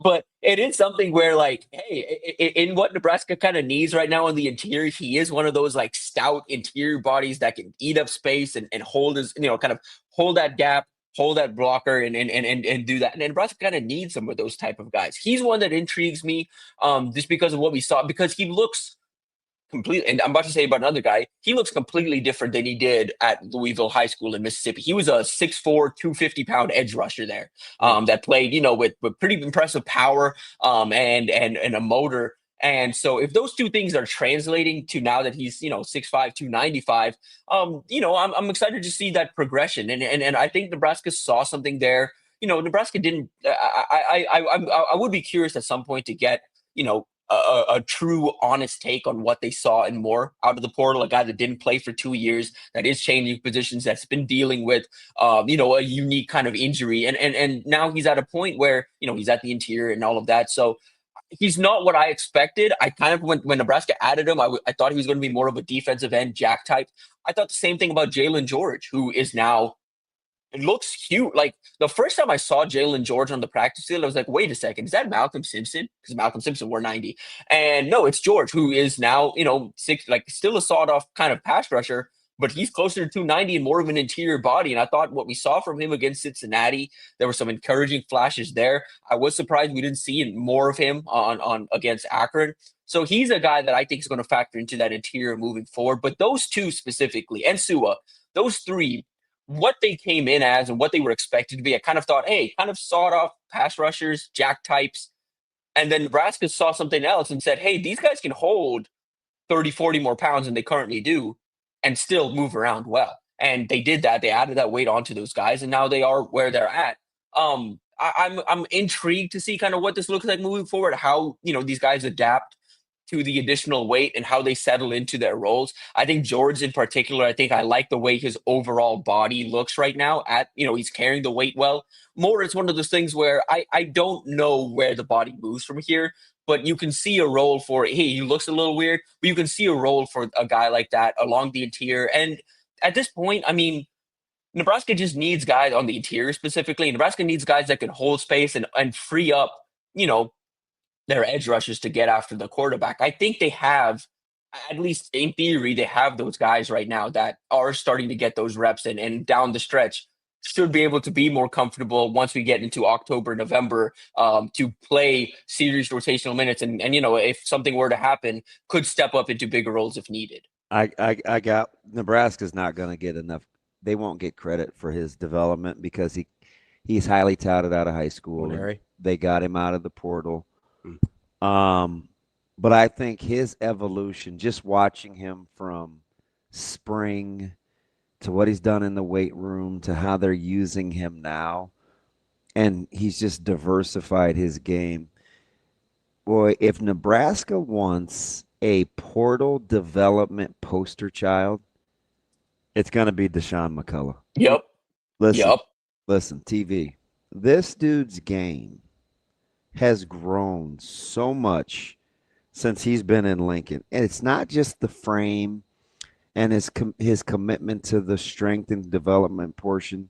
His game has evolved. And he's got a chance, in my opinion, to be one of their top defenders across the board. And he was in a position battle up until probably Arrowhead when he clearly turned started to establish himself as the dude, and he's multifaceted. Like, the way they've grown his game, I think, is incredible. I don't know if it's all Simpson. I want to give him credit because I love Coach Simpson, but like, just, getting to stop the run, and so obviously working with Braden, and McCullough's game it's bordering on it's oozing spectacular. It's really good. I don't want to overdo it, but from where I saw him to what they're asking him to do, he's a developmental poster child in terms of next leveling your game for the pros.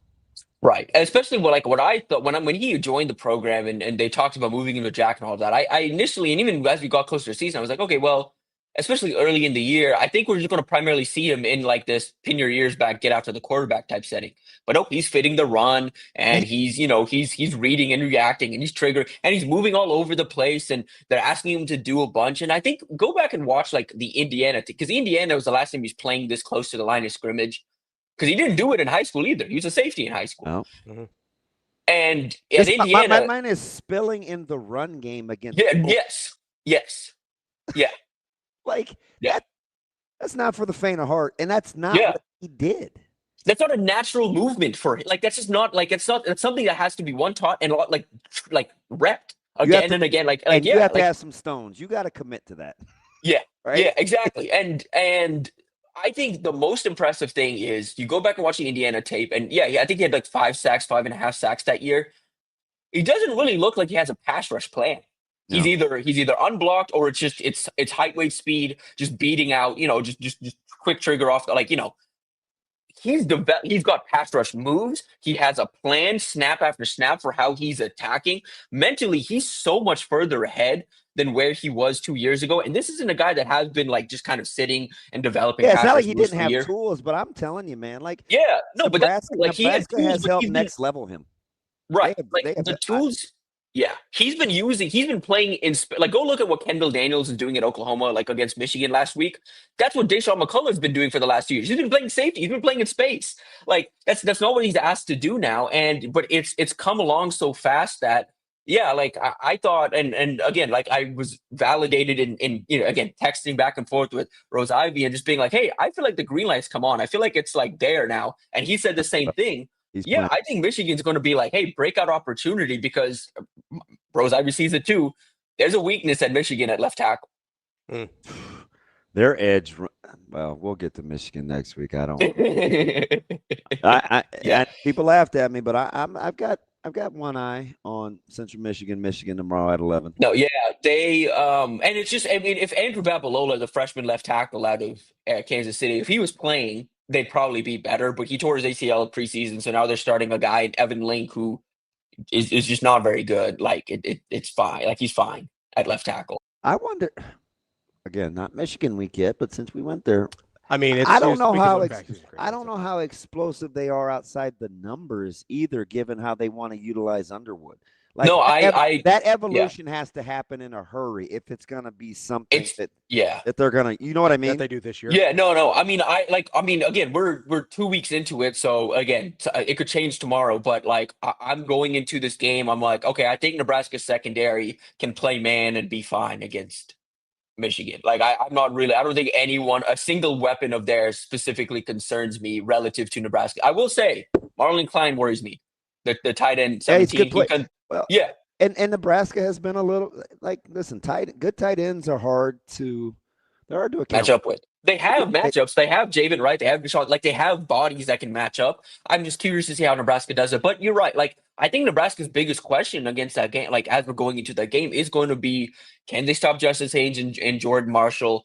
And then offensively, are they going to be able to, behind Emmett Johnson, and if it's just Emmett Johnson, can they hold on to the ball? Can they dominate time of possession against a Michigan team that is traditionally going to be looking to dominate time of possession? And Michigan's really good defensively on the second level. Yes. So that's that's the nice little cat and mouse between Nebraska's O-line getting to second level on those guys, and can Nebraska's passing game manipulate Michigan on the second level to slow, I think there's opportunity, to slow them down fitting in the run game. Yeah. So Michigan gets to where they're going in the run game from the second level. Oh yeah, I will say, yeah.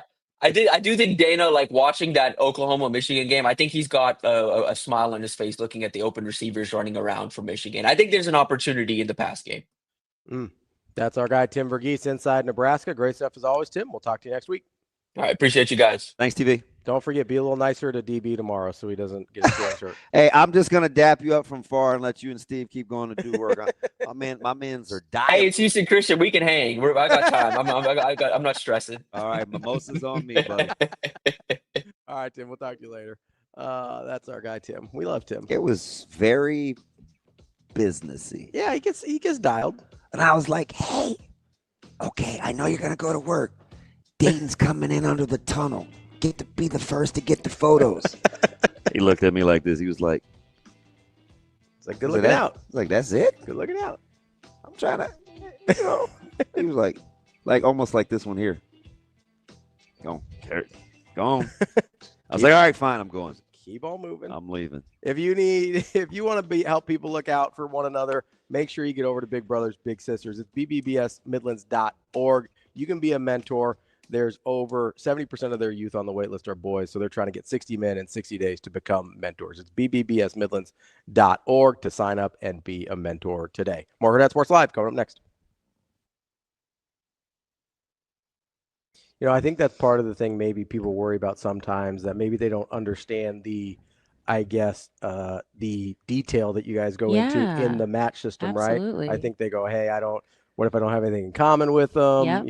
So I think that's a really important part to highlight, is like a lot of work goes into actually making sure it's a good fit. For sure. Our programs team and our match support specialists, I mean, not only in the beginning when those matches are getting created, but after the fact, even throughout the whole lifespan of your match, you get tons of support. You are assigned an actual match support specialist who works with the youth's family and the youth themselves, and then also obviously with the adults who are doing the mentoring. So if you have any kind of stumbling, blocks along the way, or maybe have questions, that's somebody that you can go to, and they are trained, they're professionals, they know what they're doing, and can really, really help you along the way.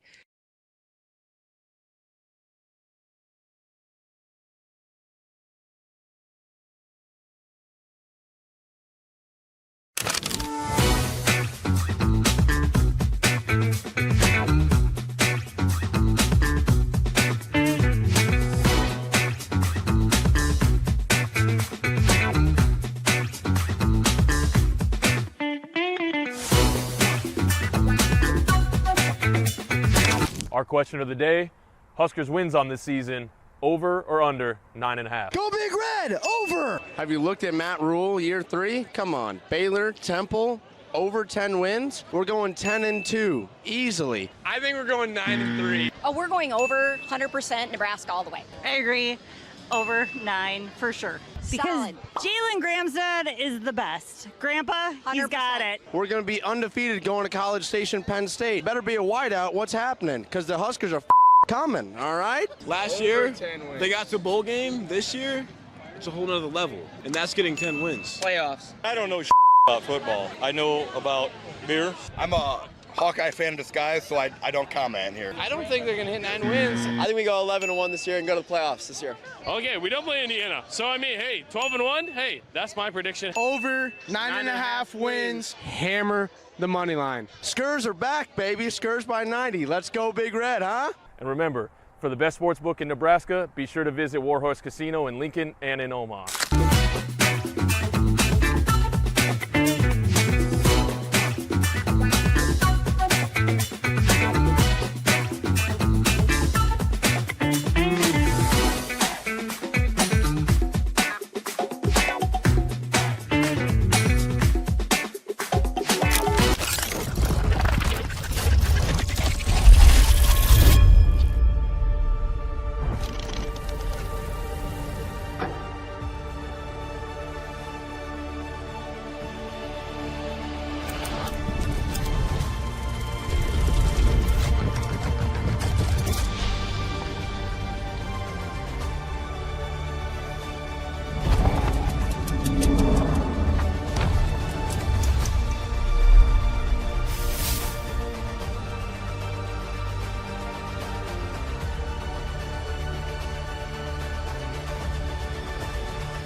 Yeah. So like pretty much the first half of the year was kind of just fastball, curveball, and then I threw this thing called a cutter slider, and it was like 83 miles per hour, and it was kind of just second half of the year is just throw that slider harder. And honestly, it was pretty similar to the first half of the year, but just throwing it in different spots, like leading the at-bat with it instead of trying to strike people out with it and letting it get hit. But yeah, it was more of like a strike pitch and get me over cutter, fastball, whatever you want to call it. But yeah, that was kind of just like the main change from the first to second half.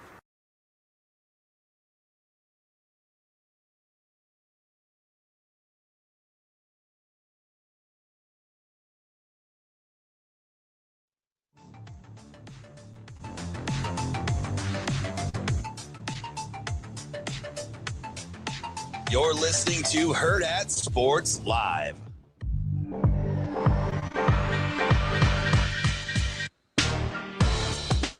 We're back here on Hurrdat Sports Live, presented by Centris Federal Credit Union. That's DB. I'm Ravi Lulla here at Hurrdat Sports Bar and Grill. Don't forget, if you're out on the hunt for a home, you got to find the right partner to get your mortgage, and that's Centris Federal Credit Union. They've got whatever you're searching for. First home, next home, dream home, whatever it is, they can get you if you're VA or FHA approved as a lender. Get connected with a Centris mortgage expert today at centrisfcu.org. Terms and conditions applied, federally insured by NCUA and an equal housing lender.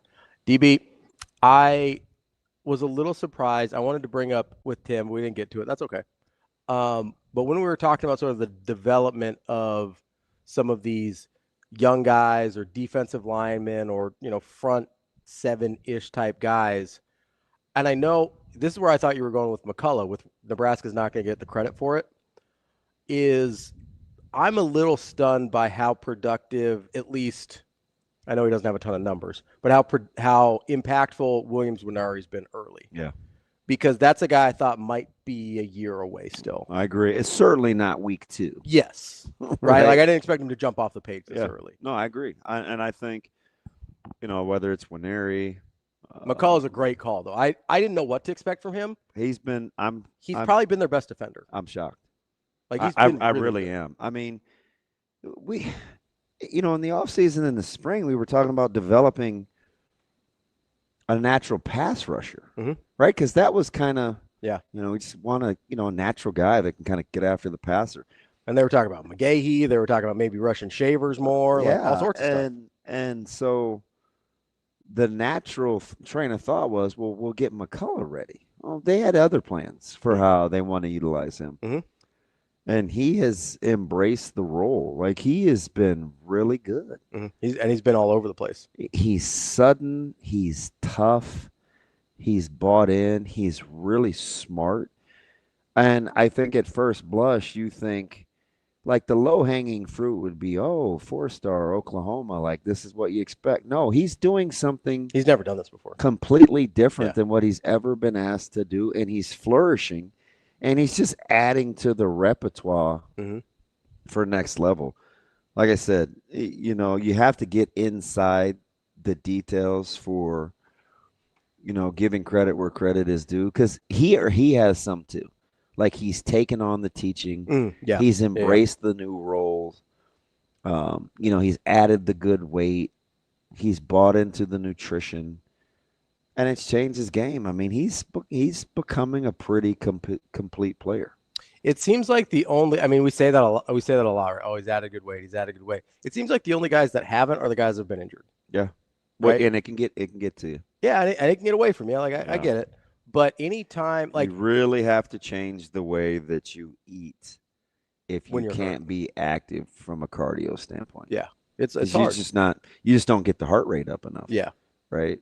You got to. Anyway, I'm not going to get into the physics of burning calories versus burning fat. Sure. But you need a certain heart rate to get to the fat portion. Yeah. So. And so it's remarkable to me, and we know Corey Campbell's really good at this. We know Kristen Coggin's really good at this, but it's just how consistent it is. And that maybe speaks more to the buy-in, since we already know the people doing it are good at their job. Maybe it speaks more to the buy-in of the players being committed to actually doing what they're told. But it is kind of amazing to me, like, to a man, any guy that hasn't been injured, you look at him, you're like, oh, his body's better. And the ones that really sort of surprise me are the ones that have only been here since January. Yeah. Like those are ones where that's not that much time between. I mean, you're probably talking 6 months of like real work to be able to put in from the time you get here to like when fall camp opens, like 6 actual months. Especially when you have to be all in. Yeah. Right. Like that's, you got a quick buy-in. Yep. And then quick to actually, and that's a very short period of time to put on a lot of good weight. It is. Like that's hard to do. It is, especially while you're still performing. Yes. Because it's not like you're just bulking. Yeah. Right. You still have to do all the workouts and stuff. Like it's hard. Learn to carry it. Yes. Well, I don't know. I'm pretty pumped. I mean, not as pumped as, and I tease this all off season because it's just something that I thought Coach Rhule would do. But as we get the whole red dawn and the red on red uniforms, right? I've been joking about that since. Yeah.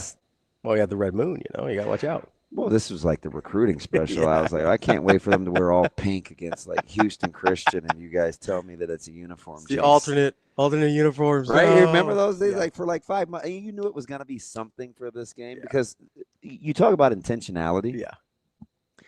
And all bets are off if they beat, heaven forbid they beat SC in the blacks. Oh. They may come out in pajamas for the bowl game because they're going to come out in the Travis Hunter onesies. No, listen, he can't wait. They chomp at the bit to buck all narratives. Yeah. And make this about just playing football. Yeah. It's a very conscious effort to say, I didn't just say we don't win 1-score games because we're not good enough to hear myself talk. We're not good enough. There's no curse. There's no jinx. You haven't played good enough yet. We're just not good enough. Yeah. You get good enough, you'll be amazed. You'll win more 1-score games. Just like you get good enough, you wear what you want to wear. Well, and he brought up too is like, hey, like when do they usually wear the ultimate uniforms? Oh, biggest game of the year. It's like, well, yeah, better chance you're gonna lose that one against the better teams. It's like what now this is what I lobbied for.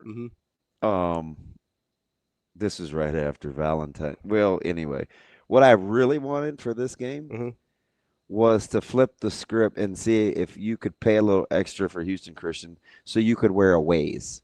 the surrender whites. And wear all whites. Because that's the last thing I want people to shut the hell up about. That's the worst is one. the surrender whites, right? Because it's just low-hanging fruit. Yeah. You haven't been good enough. Yeah. And it looks really, really nice? Yeah. An all-white uniform. It's like, God, I can't. We're just checking them off as we go. We got the bowl game out of the way. You know what's funny? We're starting to win more games at home. I just one of the last thing for people that just like to poke fun and drive me up the wall is to win in all whites. But I'll take the all reds. One of my Nebraska favorite, lost to Oklahoma in those two. One of my favorite alternates was like the camo all whites. Yeah, that's where this shirt where this jacket comes from.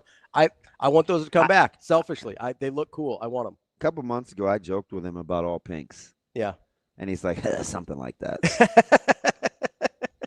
But I'm serious. Like, just make it as out there as you can, and then win, and then I'll be able to tell if the uniform thing is a jinx. Can I say, like, I do think it's fascinating that they are, and maybe it's not totally altruistic. Maybe it's part like annoyance, and they're just like, hey, we gotta shut some people up about certain things.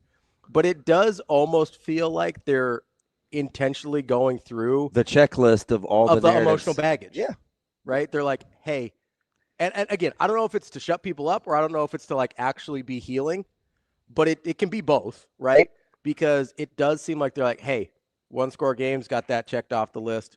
Bowl game, check that off the list. Win a bowl game, check that off the list. You change sidelines. Change sidelines, check that off the list. Alternate uniforms, working on that. Like it seems like they're because it has been when you're not good at football for a long time. You've embraced the corn.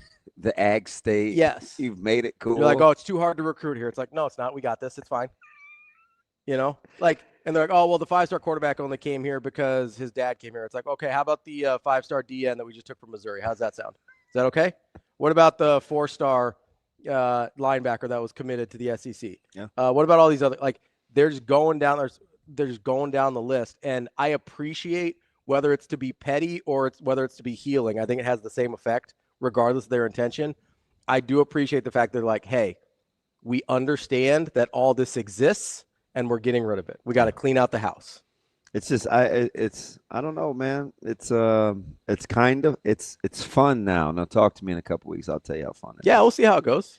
Still got to keep winning. It's not like Michigan's going to change my mind. No. You still got to keep winning. That's part of the process. You have to check that off. Mm-hmm. In order to get to where you need to be. Yeah, Todd says 300-yard passing game. Check that off the list. Getting vertical in the passing game. Punt returns. Check that off the list. Getting the explosive plays. Check that off the list. How many explosive plays did they have last week? I am kind of, I'm not bummed just because I obviously knew it was coming, but I was hoping for something other than the All Reds. Yeah. Yeah. I mean, I said, listen, just a birthday wish, man.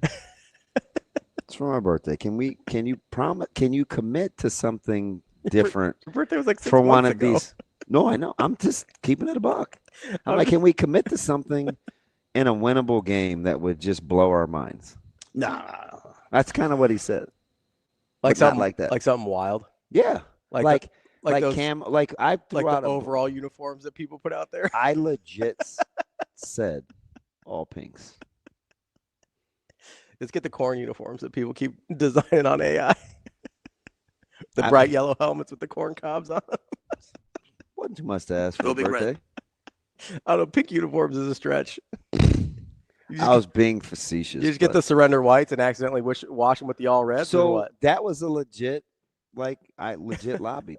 Can we just flip the script and see if we can wear whites at home?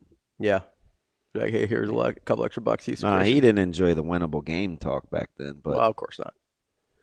He's also not overlooking Houston Christian. He is a man of his word. Like he did say, he's fun. Yeah. We'll get to all reds. I appreciate it. I was like, damn it, we still gotta get past the black and SC. Yeah.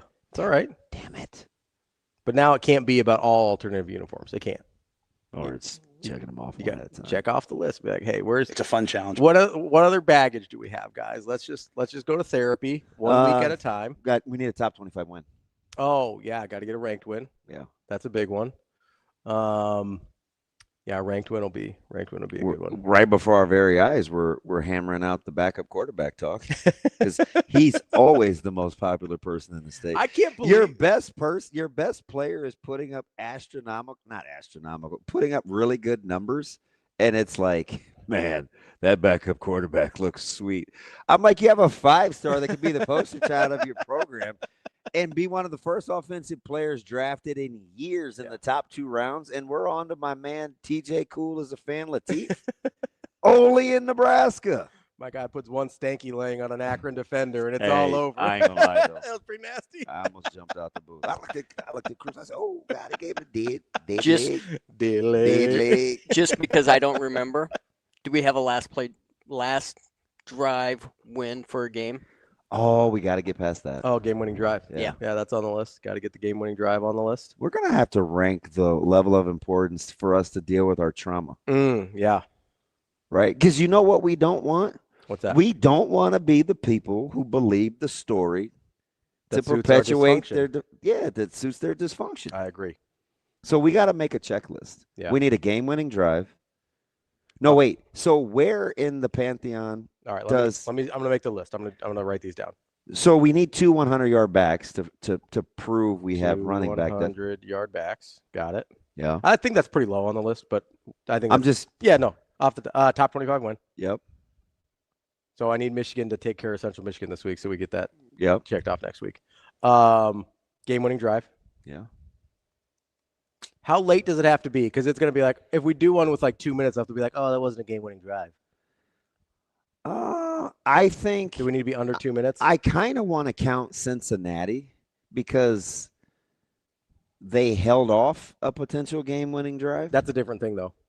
Jeez. It is. Well, because we saw it last year. It is. A bunch, right? Where Nebraska would have a lead. They need one more stop. Oh, don't you remember all the talking heads with, would you like to be defending the 1-score lead or would you like the ball in your hands? Choose one. And it's like. I always want to be leading. Always. Well, they failed miserably at both. They couldn't beat Michigan with Martin. I don't know. Like, does it matter? Just win. I want to have the lead always. I don't think that's a hard question. I want to have last over the emotional trauma. I want to have a last possession win. So you want like a walk-off field goal? It could be a touchdown, whatever. Lord knows we've been walked off enough. Yeah, that's what I'm true. saying. He said, yeah. That's what I'm saying. And there's been times that we've missed on that several times. Where does winning in all white uniforms fit? Winning in surrender whites. Stop saying that. God. There, I put all white so it wouldn't upset you. How did you text it in the group text? That HHWHITE. I tried to like low key pronounce that. I don't think that's how I would say it though. It's like white. I think it is how you would do it. You got the H. You got the white. White. I don't know. That's how one of our listeners spelled it to me, and I was like, that's perfect. Because I'd been spelling it like WHHHIIITE, and somebody I think they hit me up on Twitter. They're like, yeah, it's something about I'm one of the whites, and they've spelled it HHWHITE, and I was like, oh, that's perfect. Yeah. Shane, we only have 8 minutes, so we can't talk to her. But if you had it your way, would we have called Jessica? Yes, thank you. I knew you'd say yeah. Should we have called her? I don't want to wake her up. We already did. Well, don't put me in that category. I didn't call her. You said call her. No, I didn't. I mean, you intimated it. Ow. I said, let's see if she's up. And you said nothing. So basically that's saying call her. The stuff that you make up about me in your head is wild. That doesn't fit. Like if you didn't want me to do it, you would have said don't do it. But you said nothing. So I took your silence as a go ahead. I don't think that's how that works. Okay. So example, por ejemplo. Okay. God, I am so pissed right. I'm going to get in my vehicle and I'm going to go about 160 down the street. Okay. If you don't say anything, I'm going to assume you're for that idea. That's not how any of this works. Are we having a problem with my rational thinking? A little bit. It was hard. It's not even that. That's not even the worst. Because like I could see a situation in where that's true. I disagree. But I could see a situation where that's not a crazy assumption to make. My issue is when you have entire conversations in your head with me that I am not a part of. Oh. And then you're like, yeah, Ravi said this. And I was like, actually, that was Kenny. that was that left side of the brain. He was pretending to be me in your head. So it's like, I said, are you up? Hello? Did I just wake you up? Yes. I said, who sleeps till 8:30? She said, well, technically, it's my day off. Yeah. So then we had another conversation. Which I think is understandable. So I hang up the phone, hung up, and I said, should we call her? And you're like, yeah, we got time in between 8:30 and 9. Mm-hmm. I pause. I go, well, why was she still asleep? And you go, well, is it her day off? Like, why would you think that today is her day off to justify? Because she works tomorrow. So do I. Right. But you don't take any days off. You also don't sleep. So that's not really a fair question. So when I asked her if she's up, she could have just said yes or no. She didn't answer at all. Yeah, because she wasn't up. That's how text messages work. If you're asleep, you can't answer them. It was 7:49. Like, you understand what I mean? Like, she can't answer no. I'm glad she wasn't pissed. I think she's probably used to it. You've done this a few times. No, she gets mad. She has got mad before. Yeah. Don't get it twisted. Maybe she's just resigned to this is what happened. This is my life now. It took her 3 days to talk to me after Arrowhead. Although she owes you one. So here's the equivalent from here to Canfields. Mm-hmm. No, further. From here to Chard. Is that no? That's Cabela's. That's not Canfields. That whatever. Yeah. One of the C words. Not Anyway, from Chard. Yeah, a different C word.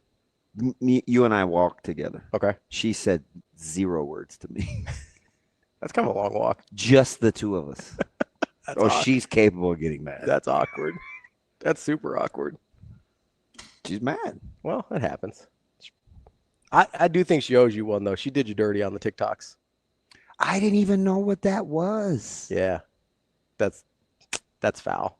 So somebody tagged me in it. That's the only reason I saw it. You have to kind of, because I didn't know the whole late thing, the back, like, so what was the premise? And I'll tell you what she did to me. So the premise was there's a TikTok of Jessica Cody. No. Like the theme. Like it's a thing. Oh, yeah. It was the POV. We're running late again. Yeah, we're running late again. And it's Cody and Crooks. They're kind of like looking at their watches and kind of doing like shrugging their shoulders and stuff. And then it cuts to you. Yeah. So let me tell you how it really happened. I assumed you were a willing participant. No. Yeah. It is a total setup. So I didn't know this was a thing that's trending on social media about the being late thing. So way back some weeks ago, we did the on-field hit. And I was being a child. I was like messing with her, whatever. So Cassidy, who does all of our social media stuff and runs like the app, and she goes, "Hey, go over there by the orange cones and just walk towards us." And I go, "For what?" And Jess goes, "Just do it." So I went over there and I walked and I was like this. And they're like, "Perfect." I didn't know 2 weeks later it was going to be a TikTok. Yeah, that was a hit piece. Yeah, and you defended her. Who, I defended her? When? You said, "Oh, that's actually pretty funny." I was like, nobody told me that was going to be what would happen. It was a funny TikTok, but I thought you were a willing participant. No, I had no idea. That was a total ambush. That's where I said she did you dirty. If you were part of it, then it's funny. If it's an ambush, that's now you got me wanting to call her because I forgot about that last night. Yeah. Oh, it was kind of. But Sautter would be mad if we're 2 minutes late. Yeah, we can't do that. Somebody brought up though, Ken E on the money, overtime win. Got to get an overtime win. Oh yeah, that's we're a big goose one. egg since when? That a long time. We're goose egg for getting points in overtime for a long time. How many? So somebody look it up. 13, 14. I wanted to say we might be over 15, but I might be wrong. We're over for a long. It's like a decade. All right, yeah, somebody look that up and tell me. Put that on the list. Yeah, it's on. That might be number one. That's high. I don't think they can intentionally play an overtime game, though. No, but well. Hey guys, let's knock this. Hi, buddy. Let's knock this off the. That's my dude. He's like, this kid is weird.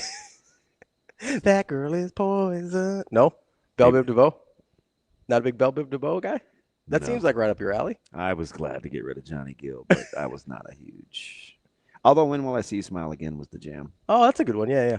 We're going to talk to our guy, Mike Sautter from Hurrdat Sports NAB Preps coming up next here. Hurrdat Sports Live.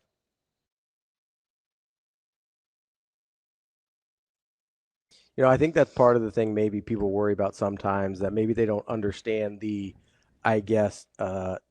detail that you guys go into in the match system, absolutely. Right? I think they go, hey, what if I don't have anything in common with them? Yep. You know, so I think that's a really important part to highlight is like a lot of work goes into actually making sure it's a good fit. For sure. Our programs team and our match support specialists, I mean, not only in the beginning when those matches are getting created, but after the fact, even throughout the whole lifespan of your match, you get tons of support. You are assigned an actual match support specialist who works with the youth's family and the youth themselves, and then also obviously with the adults who are doing the mentoring. So if you have any kind of stumbling, blocks along the way, or maybe have questions, that's somebody that you can go to, and they are trained, they're professionals, they know what they're doing, and can really, really help you along the way.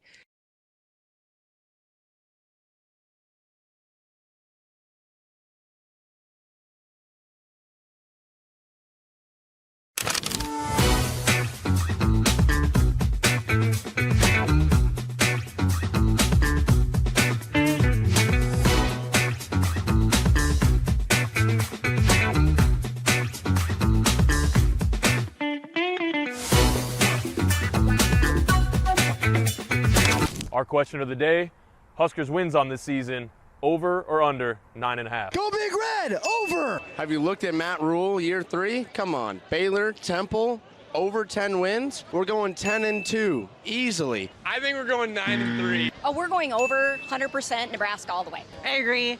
Over 9 for sure.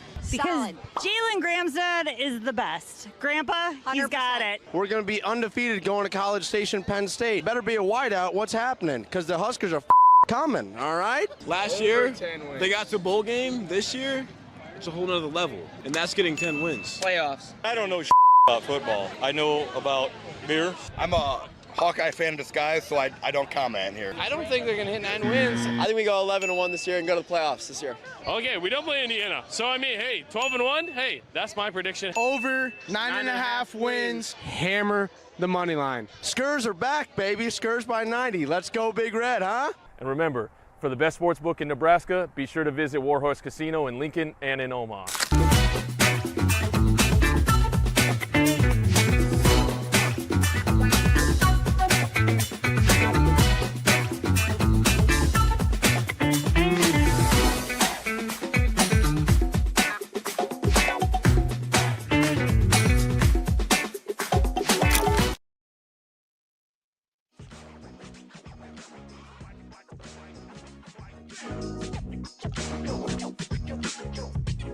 You're listening to Hurrdat Sports Live. Oh, yeah, no doubt, no doubt. Mike Sautter. Yeah. Mike Sautter. Oh, man, you're going to put me on the spot. Mike Sautter. Welcome back, Hurrdat Sports Live, presented by Citrus Federal Credit Union. That's DB. I'm Ravi Lulla here at Hurrdat Sports Bar and Grill. Don't forget 75-cent weekend, 75-cent wings all weekend, Saturday and Sunday here at Hurrdat Sports Bar and Grill. Make sure you come on in. Just like our guy Mike Sautter is about to come on into the stream from Hurrdat Sports and NAB Preps. What's going on, Mike? Not much. Did you know? Oh, jeez. What? What? I'm That so 20. traumatized by our phone call yesterday. I hung up depressed. Now I feel better. What's up? 24 years ago, the blueprint came out. What? 24 years ago, the blueprint. Jay-Z, the blueprint came out. Oh, yeah. Well played. Is it 2 years ago today? Yeah. Sold 472,000 copies in like a day. Listen, over time, I have become out on Jay-Z. Hey, I used to champion and ride with this guy. In 2025, ODB is out on Jay-Z. I was just listening to the blueprint while I was like this morning for whatever. Now he does not tons of good music. Don't. Yeah. I'm not saying that. I can't rock with Hove. I'm out. Are you a Drake guy? I do like Drake. He loves Drake. No, let's not. Speaking of making up stuff, love's a little strong. You have an affinity for Drake. I do like Drake. Are you a young boy guy, Jerome? Nah. Our players like I'm responsible for our music on Thursdays, which by the way went so poor it got cut off. Coach Munch, oh yeah. Hey, this dude's dead. I made a mistake. I'll tell on myself. I made a mistake. He goes, "Hey, turn the music off," and I thought it was because he wanted to talk to the team. Nah. So I was like, "Okay, I'll just turn it back on when he's done." And he said, "No, turn it off completely." What'd you do? It wasn't just. No, you said you messed up. What'd you do? I assumed he meant just for the 5 gotcha. minutes he was talking. No, he meant for the hour remainder of practice. Like, yeah, I don't know when's the next time we'll be able to turn music on again. Because we need permission, and he finally granted it, and then he was like revoked. Yeah, it's like you guys are practicing like dog manure. It's turn it off. It's definitely the music's fault. Hey, ask him. And say it just like that. Let me know how that goes over for you. That's fine. I do think it's funny sometimes when coaches, like a variable that like does not have a direct impact, they're like, it's the music. No, it's not. Get your guys to practice harder. I don't know what to tell you. I'm telling you, just tell him that. Well, hit him up. I don't think he knows who I am, so. Oh, he does. Hey, who's the weird guy on our sidelines fraternizing? Hey, what's Bud gonna walk out to? I mean, last time was Eminem. You think M's gonna join him again? It's gonna have something to do with being overlooked and underrated. An underdog. Yep. Mm-hmm. It's gonna have something to do with being an underdog. I don't know though. That's a good pull. I don't know. I mean, I'm curious. I'm excited for that. Me too. Me too. It's something that, and Coach Samanji wants to watch it with his staff. Shoot, man. I don't know. I'm tempted to lock myself up. The last time they watched a fight with me as a group was Errol Spence, and these dudes hated me. So it's like I'm just different when it comes to him. You know what I mean? It's not like I'm not watching that for an enjoyment. Well, Eminem does have new music coming out, and or has over the last couple weeks. So he did. He dropped a new song. It was, a little political. I'll say that. And that's not really my style. It was just okay, even though I love Eminem. Yeah, he's great. I'm a little disappointed you're still a Drake guy. Why? Me too. Well, he got kind of buried. Was that a year ago? Oh, yeah. I didn't like the whole going to lawsuit and the cease and desist and the defamation thing. That was kind of a baby move. A little soft. It's a little soft. But soft. I do like Drake though. I might have his bobblehead up here on Monday. Will you still talk to me? It's pretty Canadian of him. Well, I'm surprised you don't have your Aaron Rodgers stuff up today. That was last week. I did that pre-game, knowing full well it could backfire. You're not rooting for Aaron Rodgers as a former Jet? No. Oh, okay. My bad. Are there any former Jets that you rooted for after they left? Do you like how I had 0 responses in that text thread? You weren't getting a peep out of me. Yeah, I know. The Jets do this to me all the time. Wasn't the other guy in the text thread? Isn't he a Niners fan? Yeah. And he just was gassing the fire. Yeah, he just wanted to have a little fight. He wanted us to fight a little bit. And which is fine. I was all for it because we were playing well at the beginning. Yeah, you were. I saw. Well, you know what your first reply was in that thread?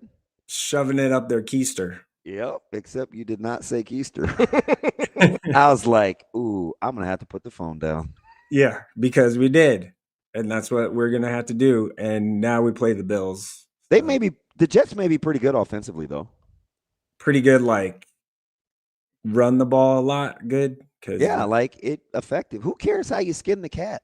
No, hey, Breece Hall's he looked really good. That's my guy. So yeah, it's like Tomlin said at halftime. He's like, "Listen, you're always going to get some new schemes and schematics in week 1.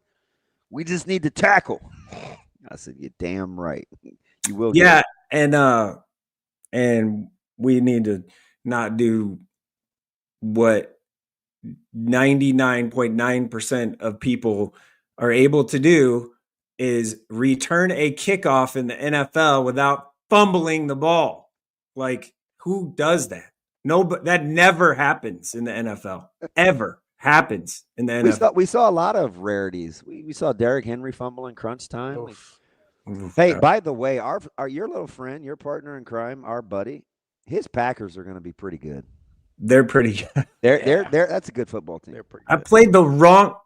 I was so mad last night. I even texted him about it.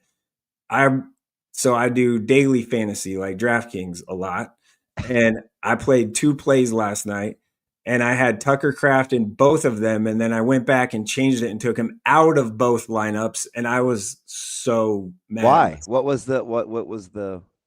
Well, I was like, okay, he probably gonna have a nice game, but is he gonna get a touchdown or not or whatever? And then he has the best Packer tight end game in forever. So I went with Debo instead. Oh, he got a nice garbage time touchdown for you. Yeah, I know, but it wasn't 100. Why'd you call it garbage?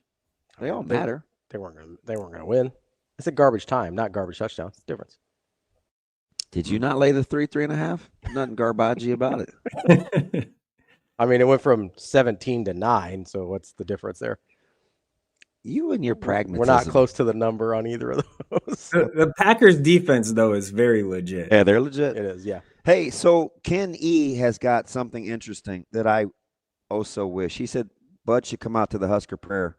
Dear Lord, about us, we ask for chances. That would be so sweet. But you saw there's going to be some Nebraska connection because Coach Rhule's IG has been flooded, Team Crawford. Mm-hmm. He spoke at the send-off. He had Crawford highlights behind him talking to Patrick McAfee. Mm-hmm. Like, there has to be some connect tomorrow, right?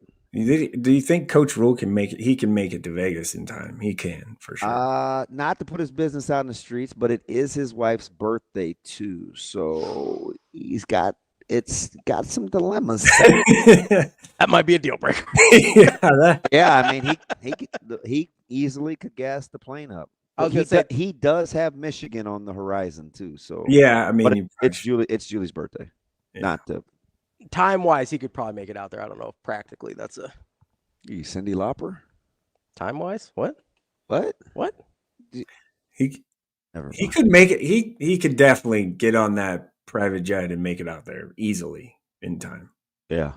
Like it could be like a Sioux or something. If it was something Nebraska, I may lose my mind.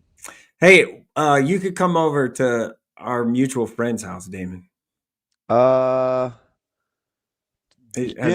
Generally give me the address if it's who I think it is. He has the same haircut as me. 180th and Center-ish? Yeah. Mm-hmm. No. No. Although I haven't been at his residence in 2.5 years. That's probably good. There's too many kids. It's like I worked at the Open Door Mission. I was going to say there's going to be too many people there. And it's like a free-for-all. It is. Well, not as much anymore. It is utter chaos. It's not as much anymore. Dude, I think half the city has his garage code. Probably. Like, have you seen the carpets down there now? Yeah. Not. You don't have to redo those. Yeah. I know his wife is happy that it's calmed down a little bit. So. Well, he's got rid of one of the worst ones going forward. Which one? No. Well, he's heading northeast. Yeah, I know. Anyway. Yeah. Speaking okay. Yeah. I didn't. So that just lets you know where I rank on the list. I didn't get an invite. Well, I'm cordially inviting you to someone else's house. I think it's okay. I'm gonna have to send him a message as we speak. I'll tell him I don't appreciate that. I'm gonna text him too. Yeah. You guys have had beers more recently than me and I have. Yeah, I ain't getting invited either. Come on, man. Yeah, he's out. Kicked him out. Hey, what do we got tonight? Your game of the week. Are you going to Central North? Cedar? I think he's going to Hardington. Oh. Yeah, no, Cedar Catholic and Bergen is my game of the week. C2 top 10 matchup. Here we go. I had a coach tell me that Cedar is going to be really good and very much so in the conversation for a state championship in the off season. And it looks that way as of now, but Bergen throws it around a lot. And so I'm kind of excited to go to that one. So hopefully I have 2 good game of the weeks in a row because last week Sandy Creek Shelby Rising City was a good game too. Yeah. So what do we know about Sandy Creek en route to a potential title run again? Oh, I think they'll be fine. Shelby got an interception late, or I guess in the middle of the third quarter that was in the end zone. It was a kind of a YOLO ball. It was a 50-50 and came down with it and kind of the momentum flipped. So Shelby's got a really good defense and I think those 2 teams will, depending on how the playoff bracket, it looks like Shelby and Sandy Creek will definitely probably meet again. Definitely, probably. I love that. Yeah, probably for sure. Maybe meet again. So in like a semi or a final or something like that. They're both very, very good. So I don't have any doubt that those 2 are going to be squarely in the conversation. It's just a matter of like, what does Dundee County Stratton have or DCS? I mean, they're very good. They typically are. their schedule is really kind of light. So like, it's one of those like they don't play the eastern side very much and the teams this way. So Cornborn Mike says, "Go Shelby, represent." They do have a fantastic gas station. It is where I stop on and my. their facility for an 8-man facility is fantastic. Like I'm telling you, go get gas. They have a mini grocery store on the other side, and they have really good gizzards in there. I'm just saying. They have a really good food truck restaurant thing too, right there on the highway. Wow, here for Shelby Rising City and their food. There you go. Dirk Chatlin, home of Dirk Chatlin. I'm telling you, that place has really good gizzards. No, gizzards aren't really my go-to. Yeah, I'm gonna try them. Anybody that has them, I'm gonna try them. Well, not that many people have them, right? Like it's a little uncommon. Probably, yeah. Yeah. More than not.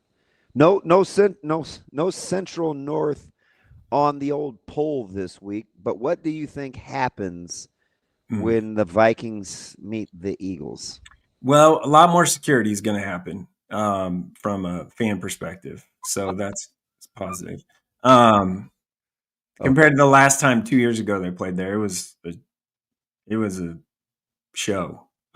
So anyway, no, I think that game is going to be pretty good. So it's one of it is in recent memory, this is the most talent and most highly rated that both teams have been in a while, if you will. So it's a matter of both teams have really good punt returners and electric guys that can make plays. So it's kind of one of those things if Cannon can't go at quarterback for North, does he needs to not try and play over his skis, right? Like just kind of be consistent because I think both teams can have a chance to run the ball pretty well. There could be some big splash plays as well. So you want me to put you on the spot? Sure. Who's the best secondary player in this game? Oh God, here we go. I'm a big Darian Jones fan. All right, so. who's the best receiver in this game? Probably Darian Jones. Okay. I just asked. No, yeah, I mean it's close. Who's the better running back in the game? Wait, like there's some good. I mean, Haney is pretty sweet. Haney and Cannon both are really good. Really good. Like, yeah. I just say that not to necessarily get an answer, but just because some fellas. Really and good. If you're trying to pick the best player, I don't know. I think for my money, I'm going with Darian Jones. Yeah, I mean, I think the versatility, right? And it's not. I'm not knocking anyone. No, and that's not what it's about. And hopefully, we hear that. I'm just saying, like, it's just a really good. There's just a lot of good high end. Well, and it's important. I mean, because Keith kind of had his coming out party. He's gotten all the attention he's wanted at Central. He's offense, defense, special teams guy. We know about TP. Darian is who he is. I don't know. It's going to come down to my guy. So you know what it might come down. That would be BJ Newsom. You know what? And I was just going to say that it might come down to BJ and his legs, like if he can break a couple tackles and stuff. But I will tell you, the guy like for you to know that we were his coming out party. So shout out Westside. He killed us with his legs the second time around. And the guy standing across from him is also pretty good, in Max Clark. Yeah, he is a joy to talk to. He's great. He's a great kid, like super mature, and for as tough and as physical as he plays, he is a good-natured, funny son of a gun. He's super competitive now. Hey, you know who's probably mad about hearing about all of the Caprice Keith kind of Torian Pittman dual safety thing? What do you think Dortch is thinking right now for North? Well, he's not playing. So I know. That's probably not because he would be in that conversation too, right? Believe me, that's why I asked the question. Yeah, that one's a little tougher. I look at this game and I'm like, if the emotions can be controlled on the field, like they're just someone don't have a big personal foul penalty for something dumb, right, in a key moment, because that could happen. Just keep those emotions in check. I think it has a chance to be a really good competitive game. That'll be, I mean, the line play is pretty kind of even-ish, I think. So it'll be someone just making that extra play or hitting the extra gear. And that could be like Haney hasn't had a kind of pop yet in the first 2 weeks. I'm waiting because I really like his running style. He's huge, man. Like I really like. He is I just like him. Like I like his style. Nice kid. Like works hard. I think so. All of that. It's gonna be a very, very interesting game. I kind of wish I was there, but it is our Hurrdat Sports Big Game Chain game tonight, so that's why I didn't put it up as an option. Ravi was in attendance. He was giving me all the cliff notes last week of Elk South and Bellevue West. Mm-hmm. How surprised were you that Sutko got to almost 40 carries in that one? Not overly surprised, but I'm also surprised that, like, man, you got one guy to stop, just one guy, literally one guy, and they couldn't do it. So Sutko's a stud. I said it last year after going to their practice. Remember, I was like, dude, they're going to use him like a Deebo Samuel role when he was with the Niners and all that. And then he had the injury. So it's good to see him back and healthy. He 300 yards. And then last night he had over 200 against North Star. So, and they won again. That team, Elkhorn South, goes as he goes. And if he's having a good night or if they're able to block for him well and all that, they'll be tough. They'll be a tough out because they'll control the ball. Now they can't get down. Well, I guess they did get down to Bellevue West by 2 scores, but and came back and won. So he's the stud, man. Like I can't say anything more or better about Jaden Sutko. Like that kid, he's a great kid, works hard, super culture guy. He's a guy that, like, for a recruiting perspective, if like Nebraska used to take a guy like that because he's just going to help you win games and be a culture guy. Yeah. It's just one of those things, like positionally, like what is he? Where is he? Like he's a linebacker, but he's probably at that, level for Nebraska. He's probably a special teamy guy. And they just kind of aren't taking guys like that anymore. So hey, let me ask you something, because they're a victim. It's kind of sad, but I get it because they are so good. But normally in a year like this, we would talk a lot more about the individual talent at Millard South. Right? Mm-hmm. It's pretty incredible. But they've almost become this story where it's like, yeah, okay, talk to me in November, which almost it isn't really fair to the players because they're really, really good and they've earned the right. It's almost like we've just gotten kind of bored with their excellence in execution, right? Like, right. Yeah, it's one of those things where normally you would just be talking about those guys nonstop. Yeah, it's absolutely one of those things where, like, their schedule is what it is. Everyone looks towards the end of the season and their schedule at the end of the regular season. You're like, okay, yeah, like Lincoln High and North Platte, and then Bryan, like, like who we playing type of thing. But also at the same time, it's not their fault. Like, and they're really, really good. They're really good. And I will say this, it's their high level talent is on the offensive side, except for Amarion Jackson playing, both ways. Well, Urban's pretty sweet. But what I'm saying from a college standpoint, those are all the recruitable, the guys that have all the offers and the committed guys and stuff. Their defense is outstanding. Like, he stays on the gas too. Like they play downhill. Yeah, and like you brought him Tegan Urban back and healthy, missed some time. He was just having a great year last year, and then missed a couple games and came back for the state final. But like, I have a little bit of a crush on him, but he's really good. It's the family in general.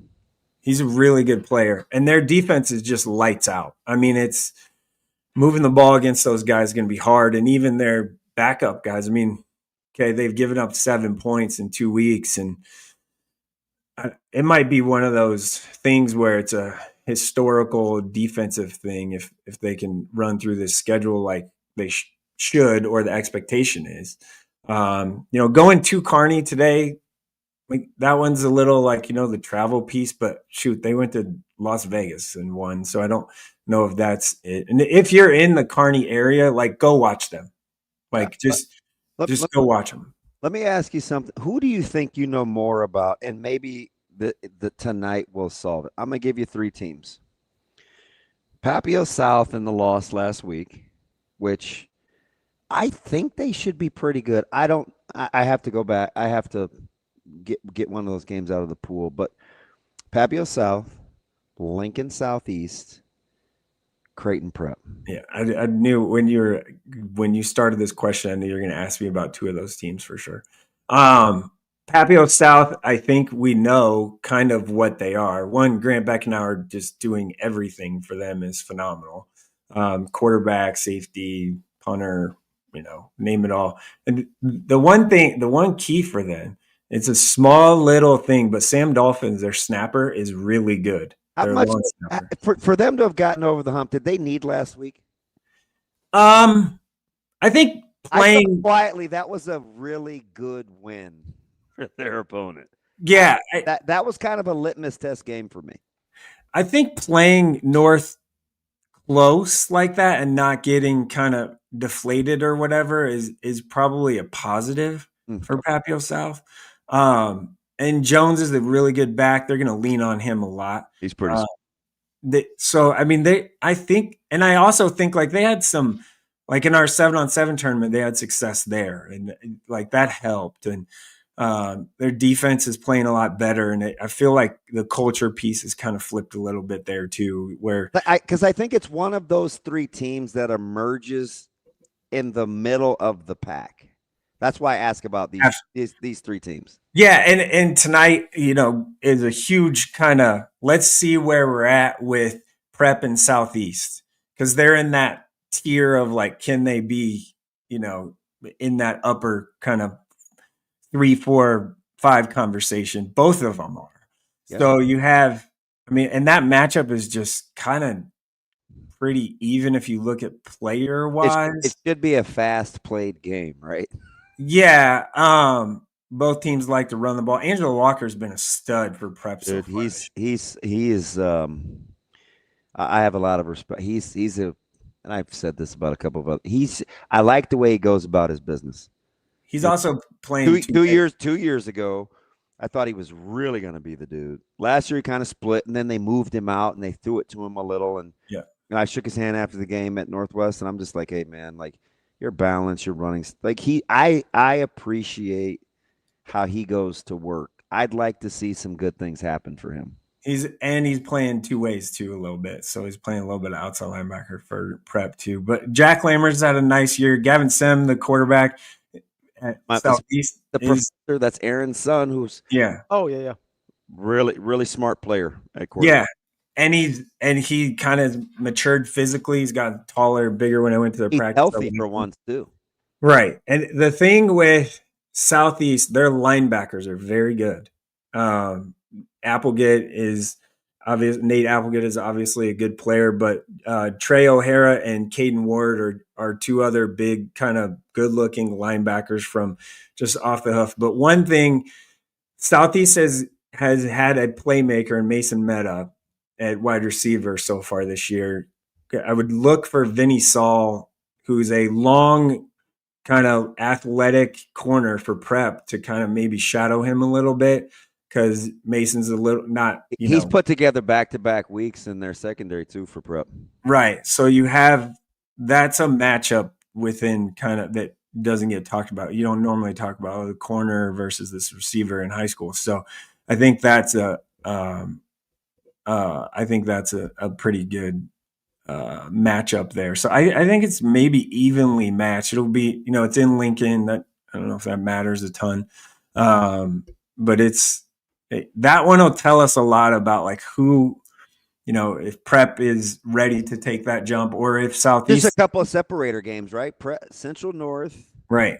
will establish a pecking order, and I think Southeast Prep will establish a pecking order. Yeah, I think that's very clear. And that'll be, in our coaches poll, I think Elkhorn South has so far established themselves as the 3.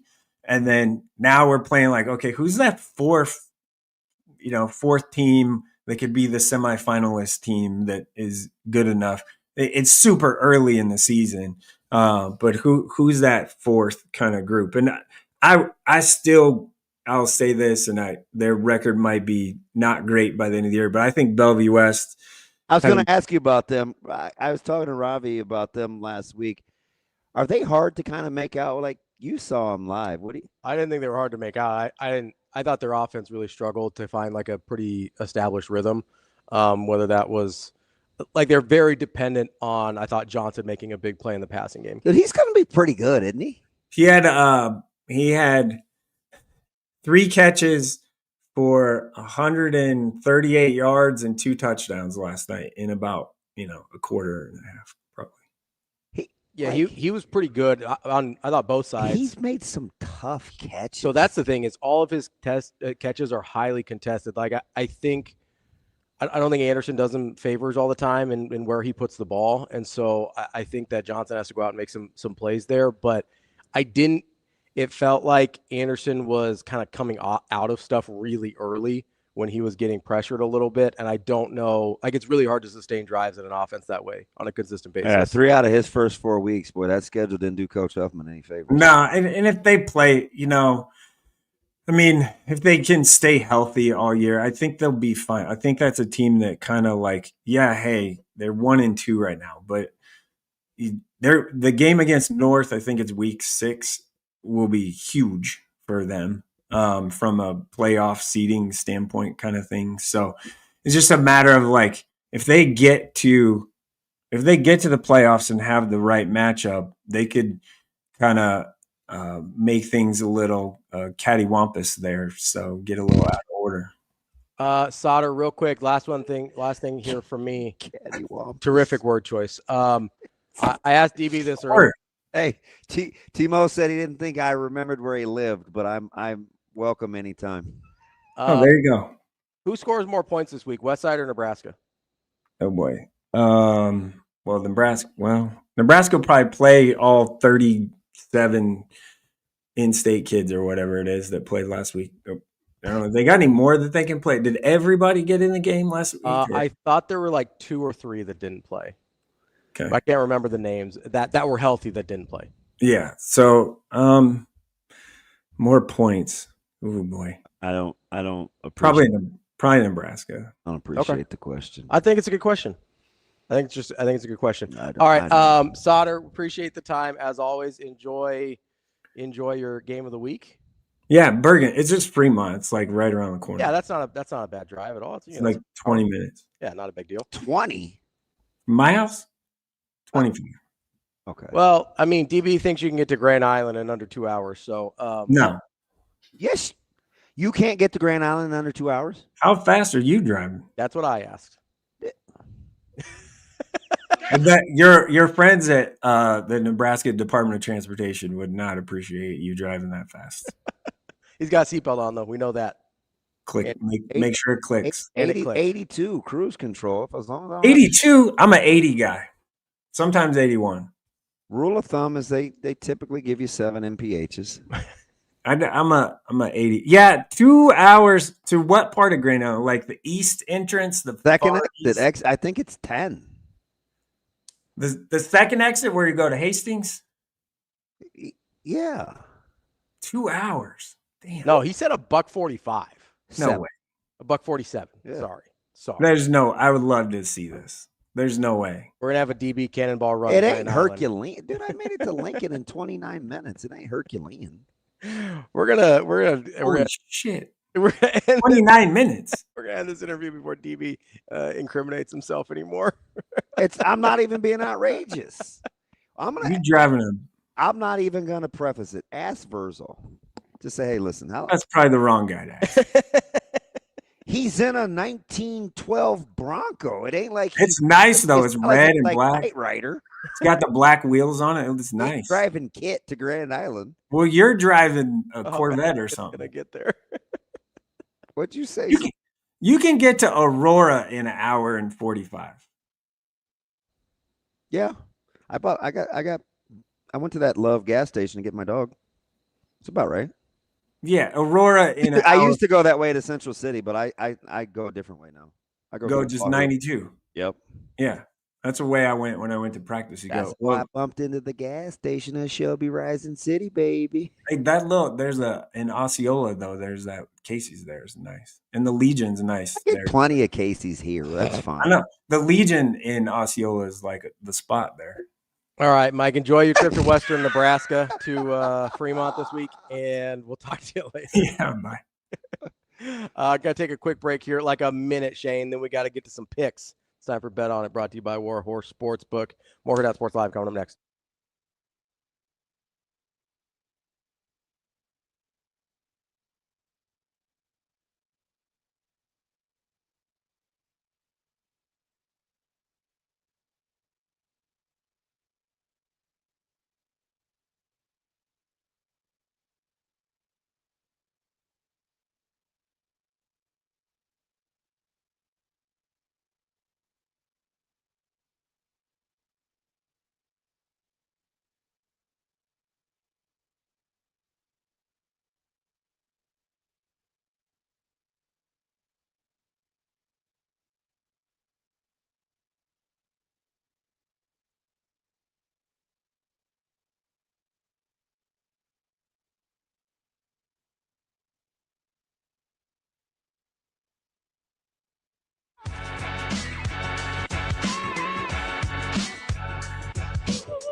You're listening to Hurrdat Sports Live.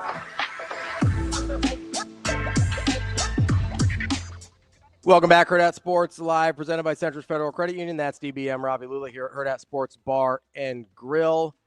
It is time for Bet On It, brought to you by Warhorse Sportsbook. Don't forget, put your bets together, whether it's like parlays, props, maybe get some money lines in there. Put them together on the Warhorse app, then go to the casino, and place your bets in person, either in Lincoln or in Omaha. They just renovated those bad boys. Make sure you go check them out. You're foolish. What do you think the response will be? Maybe next year. I think that's what his response is going to be. Ravi. All right, let's get to a few games this week. There's some interesting ones, and I think we might find out about a lot of teams this week as well. One of the games I think is a big find out game is South Florida and Miami. Yeah, take the Canes, baby. I tend to agree. I think South Florida is a good team. I don't think take the Canes. I don't think they're going to continue this run of beating ranked teams. Number 2, let's go with, we talked about this a little bit earlier, Georgia and Tennessee. Georgia's 3.5-point favorite. Yeah, laying all 3.5. You going to take them, or what are you going to do? Oh, no, I want Georgia. All right, so you're going to give the 3.5 as well. Absolutely, yeah. That number could, I think that number could get up to like 6.5, and that'd be cool. So what it opened? I think it opened at almost 6, maybe. I thought it was like 6.5. Did this thing get bet down? I think it did. Get to the chopper. I don't understand. I think Georgia. It opened at 5.5. I think Georgia's clearly better. Get to the chopper. I think Georgia's clearly better. Next game we've got on the ledger here: Florida, 7.5-point dog. Tuffy to LSU. Tuffy Sainsbury. I used to know a kid named Tuffy. Really? His real name was Steven. How'd they spell it? Tuffy. That's a Tuffy nickname. Well, we played together in some sports. Yeah. I ended up fighting him at the YMCA. Did you beat him? Yeah, I was having a bad moment. What's that like? I had some anger issues as a child. He ended up being my boy, though. That's good. Yeah. Anywho, Florida, 7.5-point dog against LSU. You know what? I'm all in. I'm going to take the Gator bait. Give me Florida. I will absolutely take LSU. I just don't know. Please and thank you. Can I just, this is dumb. Yeah. I don't like the way that Kelly handled the presser, and I always talk about respecting the game and the game will respect you back. I didn't like the back and forth and the flipping. Like, sometimes that catches up with you. I'm not going to use the K word, but sometimes that catches up with you in football. And Florida's back's against the wall, and LSU's feeling really, really good about themselves. They've had some time off. I'm going to take Gator bait. All right, I'll take LSU. Give me the 7.5. I'm going to eat them. I wish I was getting like 6.5 here, but I'm taking LSU anyway. Texas A&M, 6.5-point favorites. It's a tough one. Or excuse me, 6.5-point dogs to Notre Dame. I feel like I've been influenced talking to a lot of Domer heads the last 24 hours. Well, there's a certain family, I'm sure, that has an influence. But he's pretty objective. Is he? So I don't count him. Okay. Nah, he actually talked me off the ledge. So I'm going to go with I'm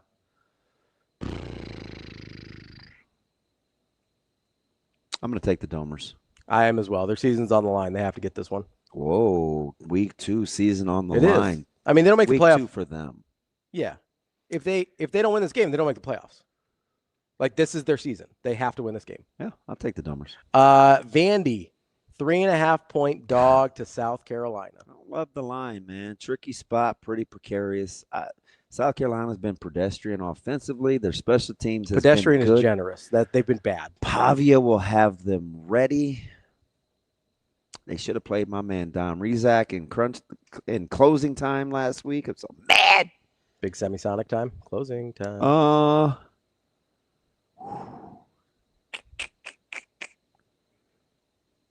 I'll take Vandy. I'm also taking Vandy. I'll eat give me the 3.5. I'll take them. Last one for me, and you could tell me if I missed any that you want to talk about. Minnesota, 2.5-point favorite at Cal. So I said this on Monday. For me, this is a sneaky good barometer game for the Big Ten. Yeah. I don't think the line is right. You think Minnesota should be favored by more? I do. I agree. I think they're asking that I take Minnesota. Maybe I'm supposed to factor in travel. Probably. I lot of the Big Ten. like the young pup at Berkeley. Okay. Can they hang in there? A lot of the Big Ten teams struggled going west last year. You know what? Give me the 2.5. I am going to be a very gracious home guest. Give me Cal. I will oblige to what Vegas is asking me to do. I will take Minnesota, and I will take their. I'm a love free money. I'm a free money guy. I tend to smell more stank. Me and B. Edwards, free money guys. Yeah. You really want to lock it up, though? Yeah. What's your lock it up? Arkansas State, baby, catching 21 at the house. I hard disagree. Against Iowa State. Hard disagree. It's okay. Iowa State's good. Let's talk about it. Iowa State's just flat out good. No, they are. Believe me. They are. Like this tough spot. That's fine. This is one of those games that if Iowa State's who I think they are, they just the only thing that gives me Operation Pause is because I thought the number was soft against South Dakota. I did too. That's why I learned my lesson. They hammered their brains. That number was like 14.5. They hammered them. So 15.5 maybe. Like give me Arkansas State. Yeah, I'm betting on Matt Campbell and company. Are you interested at all at Arkansas at Ole Miss or Clemson at Georgia Tech? I don't. I like Clemson. Everybody's on Georgia Tech. I'm gonna fade the Ramblin' Wreck and take Clemson. Too many NFL guys, and they will get it together. At some point, they're gonna try to run the ball. Taking Clemson. I'm gonna take Clemson. Okay. I'm gonna take Clemson. I don't have a strong feeling on that one. I really don't. What was the other one you asked me? Arkansas, Ole Miss. Ole Miss 6.5-point favorite. Ooh. At Ole Miss. Doesn't seem like enough. Give me the Razorbacks on the road. I'm leaning Arkansas as well. I haven't loved how Ole Miss has looked, especially last week against Kentucky, who I don't think is very good. Let's get to it. That's Warhorse. Bet on it. Brought to you by Warhorse Sportsbook. Go place your bets in Lincoln or Omaha. I'm with you, JB and Lincoln. I like the Owls catching 21 and the hook from the Sooners. Your secret play of the week: Richmond over UNC.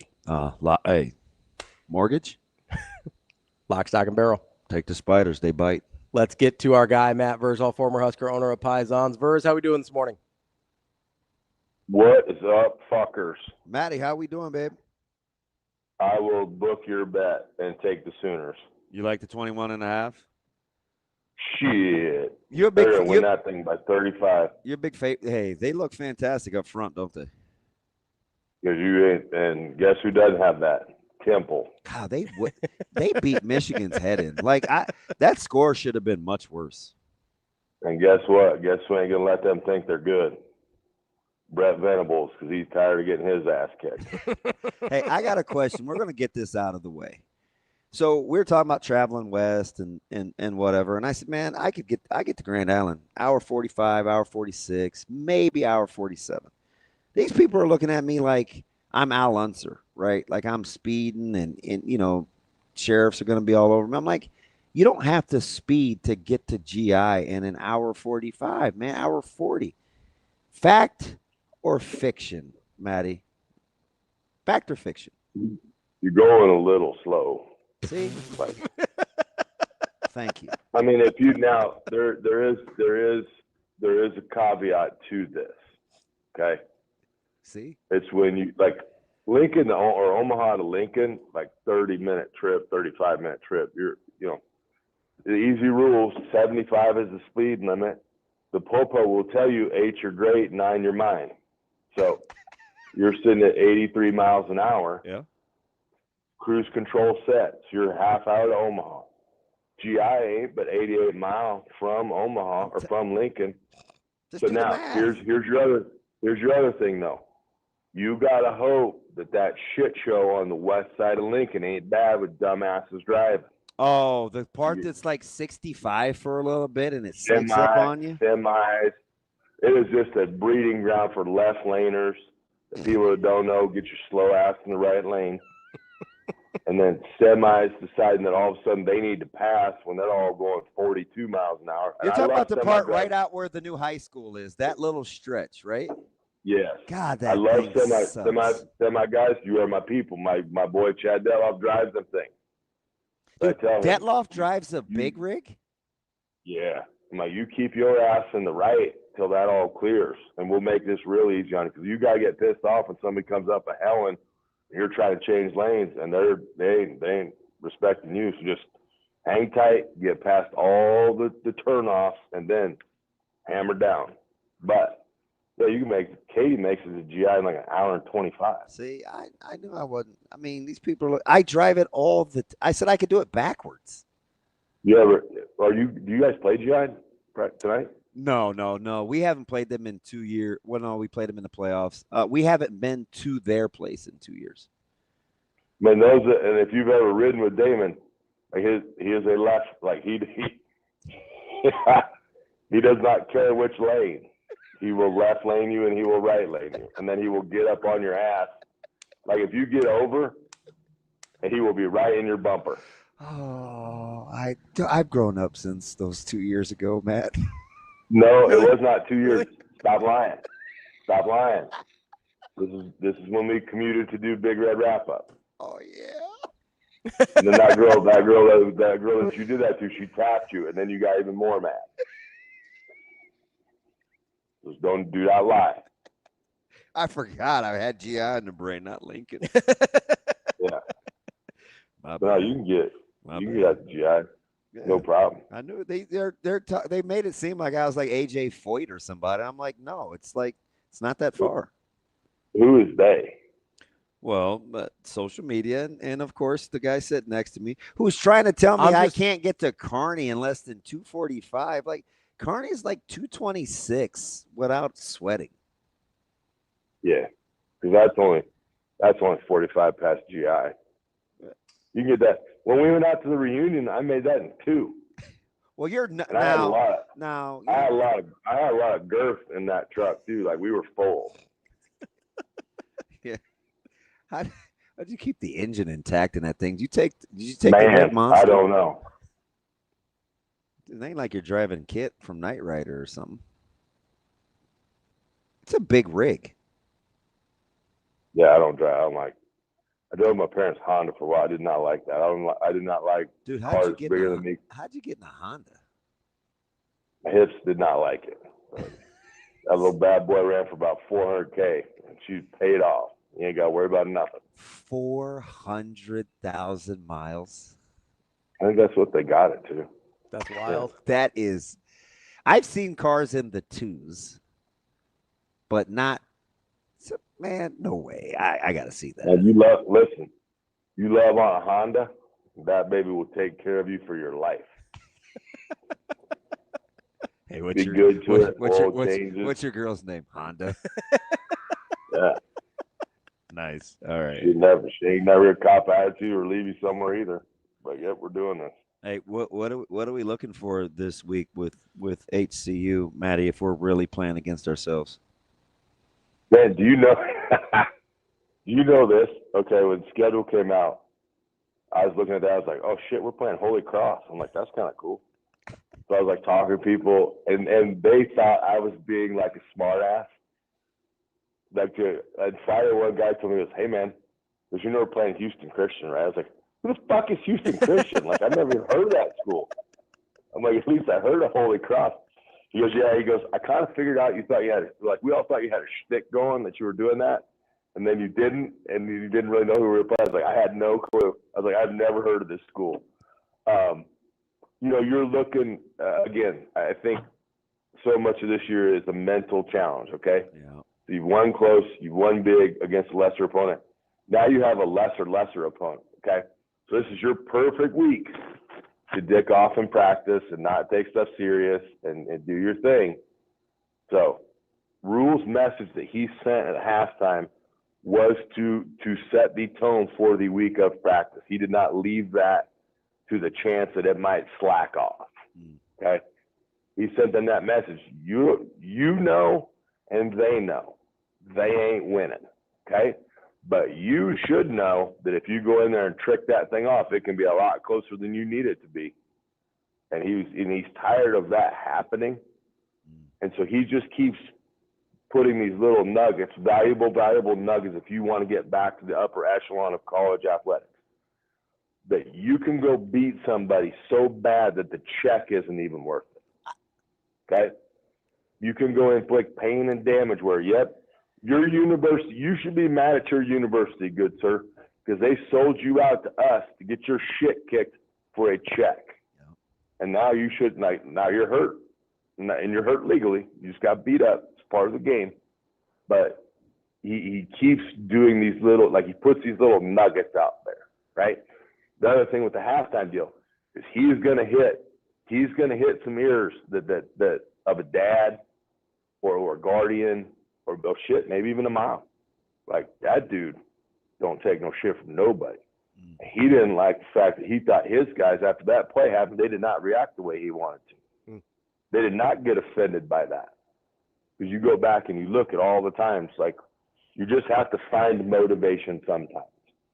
Okay? Right. And sometimes you do want, like, that's even Grant, who's pretty, like, he's pretty old school, right? Closer to Walt Kowalski than not. But even listening to that halftime speech, like, it resonated with him because at some point, and, you know, he doesn't like a lot of social media hype and just keep it in-house. And, I mean, you know how G-Dub is, right? But when he said they don't respect you, like, it something clicked, because at some point we used to think, even when we would get mad as they would cheer as the winners go by, and we were like, man, just get on the bus, go home. Like, I get Nebraska nice, but at some point you want the check to not be worth it, right? Like, well, you want your coach to say to your AD, I'm not putting my guys in harm's way for an extra $200K.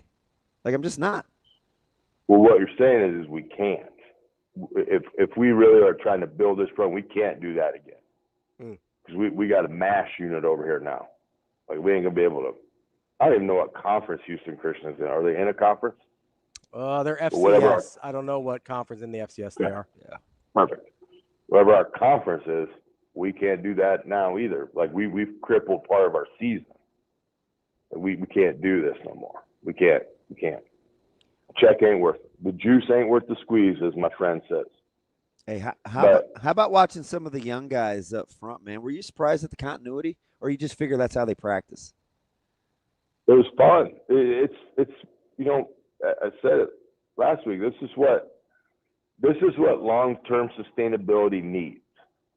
Okay, because we don't have the luxury of depth galore. We have better depth, which is awesome. Now you get these guys in here, so now you're playing, you're doing your thing. We are old up front. We are old, and that is fine. I will love it if Nebraska is perennially old on the line. Ideally, you got 3 seniors and 2 juniors that start, and then the next year you got 2 seniors and 3 juniors. If you can get in that rhythm, then you get an awesome like sophomore or freshman, like when you plug in a Will Shields, just to go back in time in the time machine like we like to do. You get an awesome freshman, like, damn, there's one for 3 years for sure. So now we got 1, 2, and 2, and now we can continue to do this where it isn't a full-blown rebuild every year. So getting these young guys in the game and getting them to play and getting them confident in what they are doing against a different opponent than a teammate, okay? That helps you sustain things longer down the road, and it helps you climb back up another level to get back to where you want to be. Like, we don't, but Pisons right now, we have score sheet up there for the schedule. Staff knows we are not putting numbers by the games. Do not put what we scored and what the opponent scored. You're allowed to put a W and an L. That's it, because that's all that matters right now. Okay? They have to get their mindset where we got to get guys that, because we don't know who could get hurt. So the quicker they get Houston Christian under control, the quicker they get dudes in the game to get those dudes more reps. And that's like the goal. Because now it makes sense when there was such a lack of rotation. Because it's like, yeah, I practice trust them. Yeah, I trust them in practice to do what they want, but I don't know if I can trust them in a game. Wasn't it funny? They could get out there and steal a term from Milt. They could shit in their mess kit, and you don't know that. But we didn't have the luxury of being ahead by a whole bunch. Like, when's the last time we've been up by 35 points against anybody? Ever. Like, our senior year? I don't know. Idaho State, I think. 35. Okay, great. That's the last time we've been able to like, throw some young kids in the game and just let them go crazy.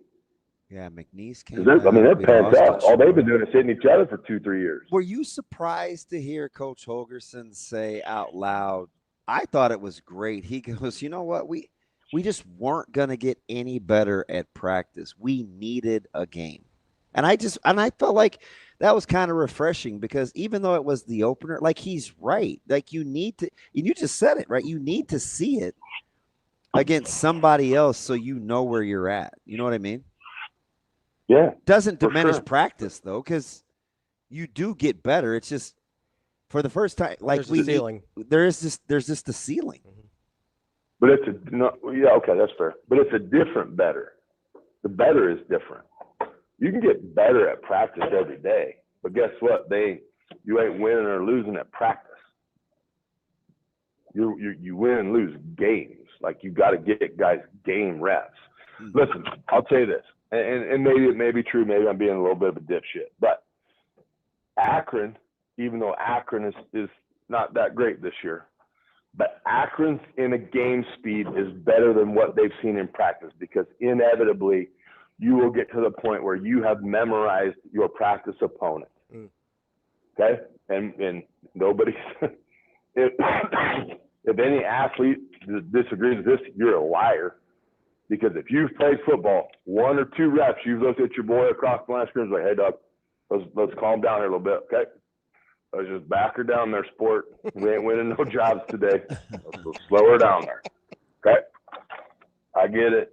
We're trying to be Bruce Moore and be a Friday All-American, but let's calm her down. Bruce Moore. Wow. Hey, Bruce is great, by the way. Yeah. But I did not give Bruce that nickname, Bruce. So if you're listening, wasn't me. Hey, by the way, you know that link you sent me? Do you know when the registration was due? Yeah. July 18th. I told you that. Dude. Never mind. Listen, dog, you are on the inside. Like, I feel you are in, like, these meetings where these things happen. I'm not, though. I'm not. That's not my That's not even my style. Okay. So you don't think, as the voice of the Huskers, that you can't go talk to the lady whose name I forgot now and say, ma'am, I'm Damon Benning. I'm going to need to get it. You got a game anyway. You can't go on Friday.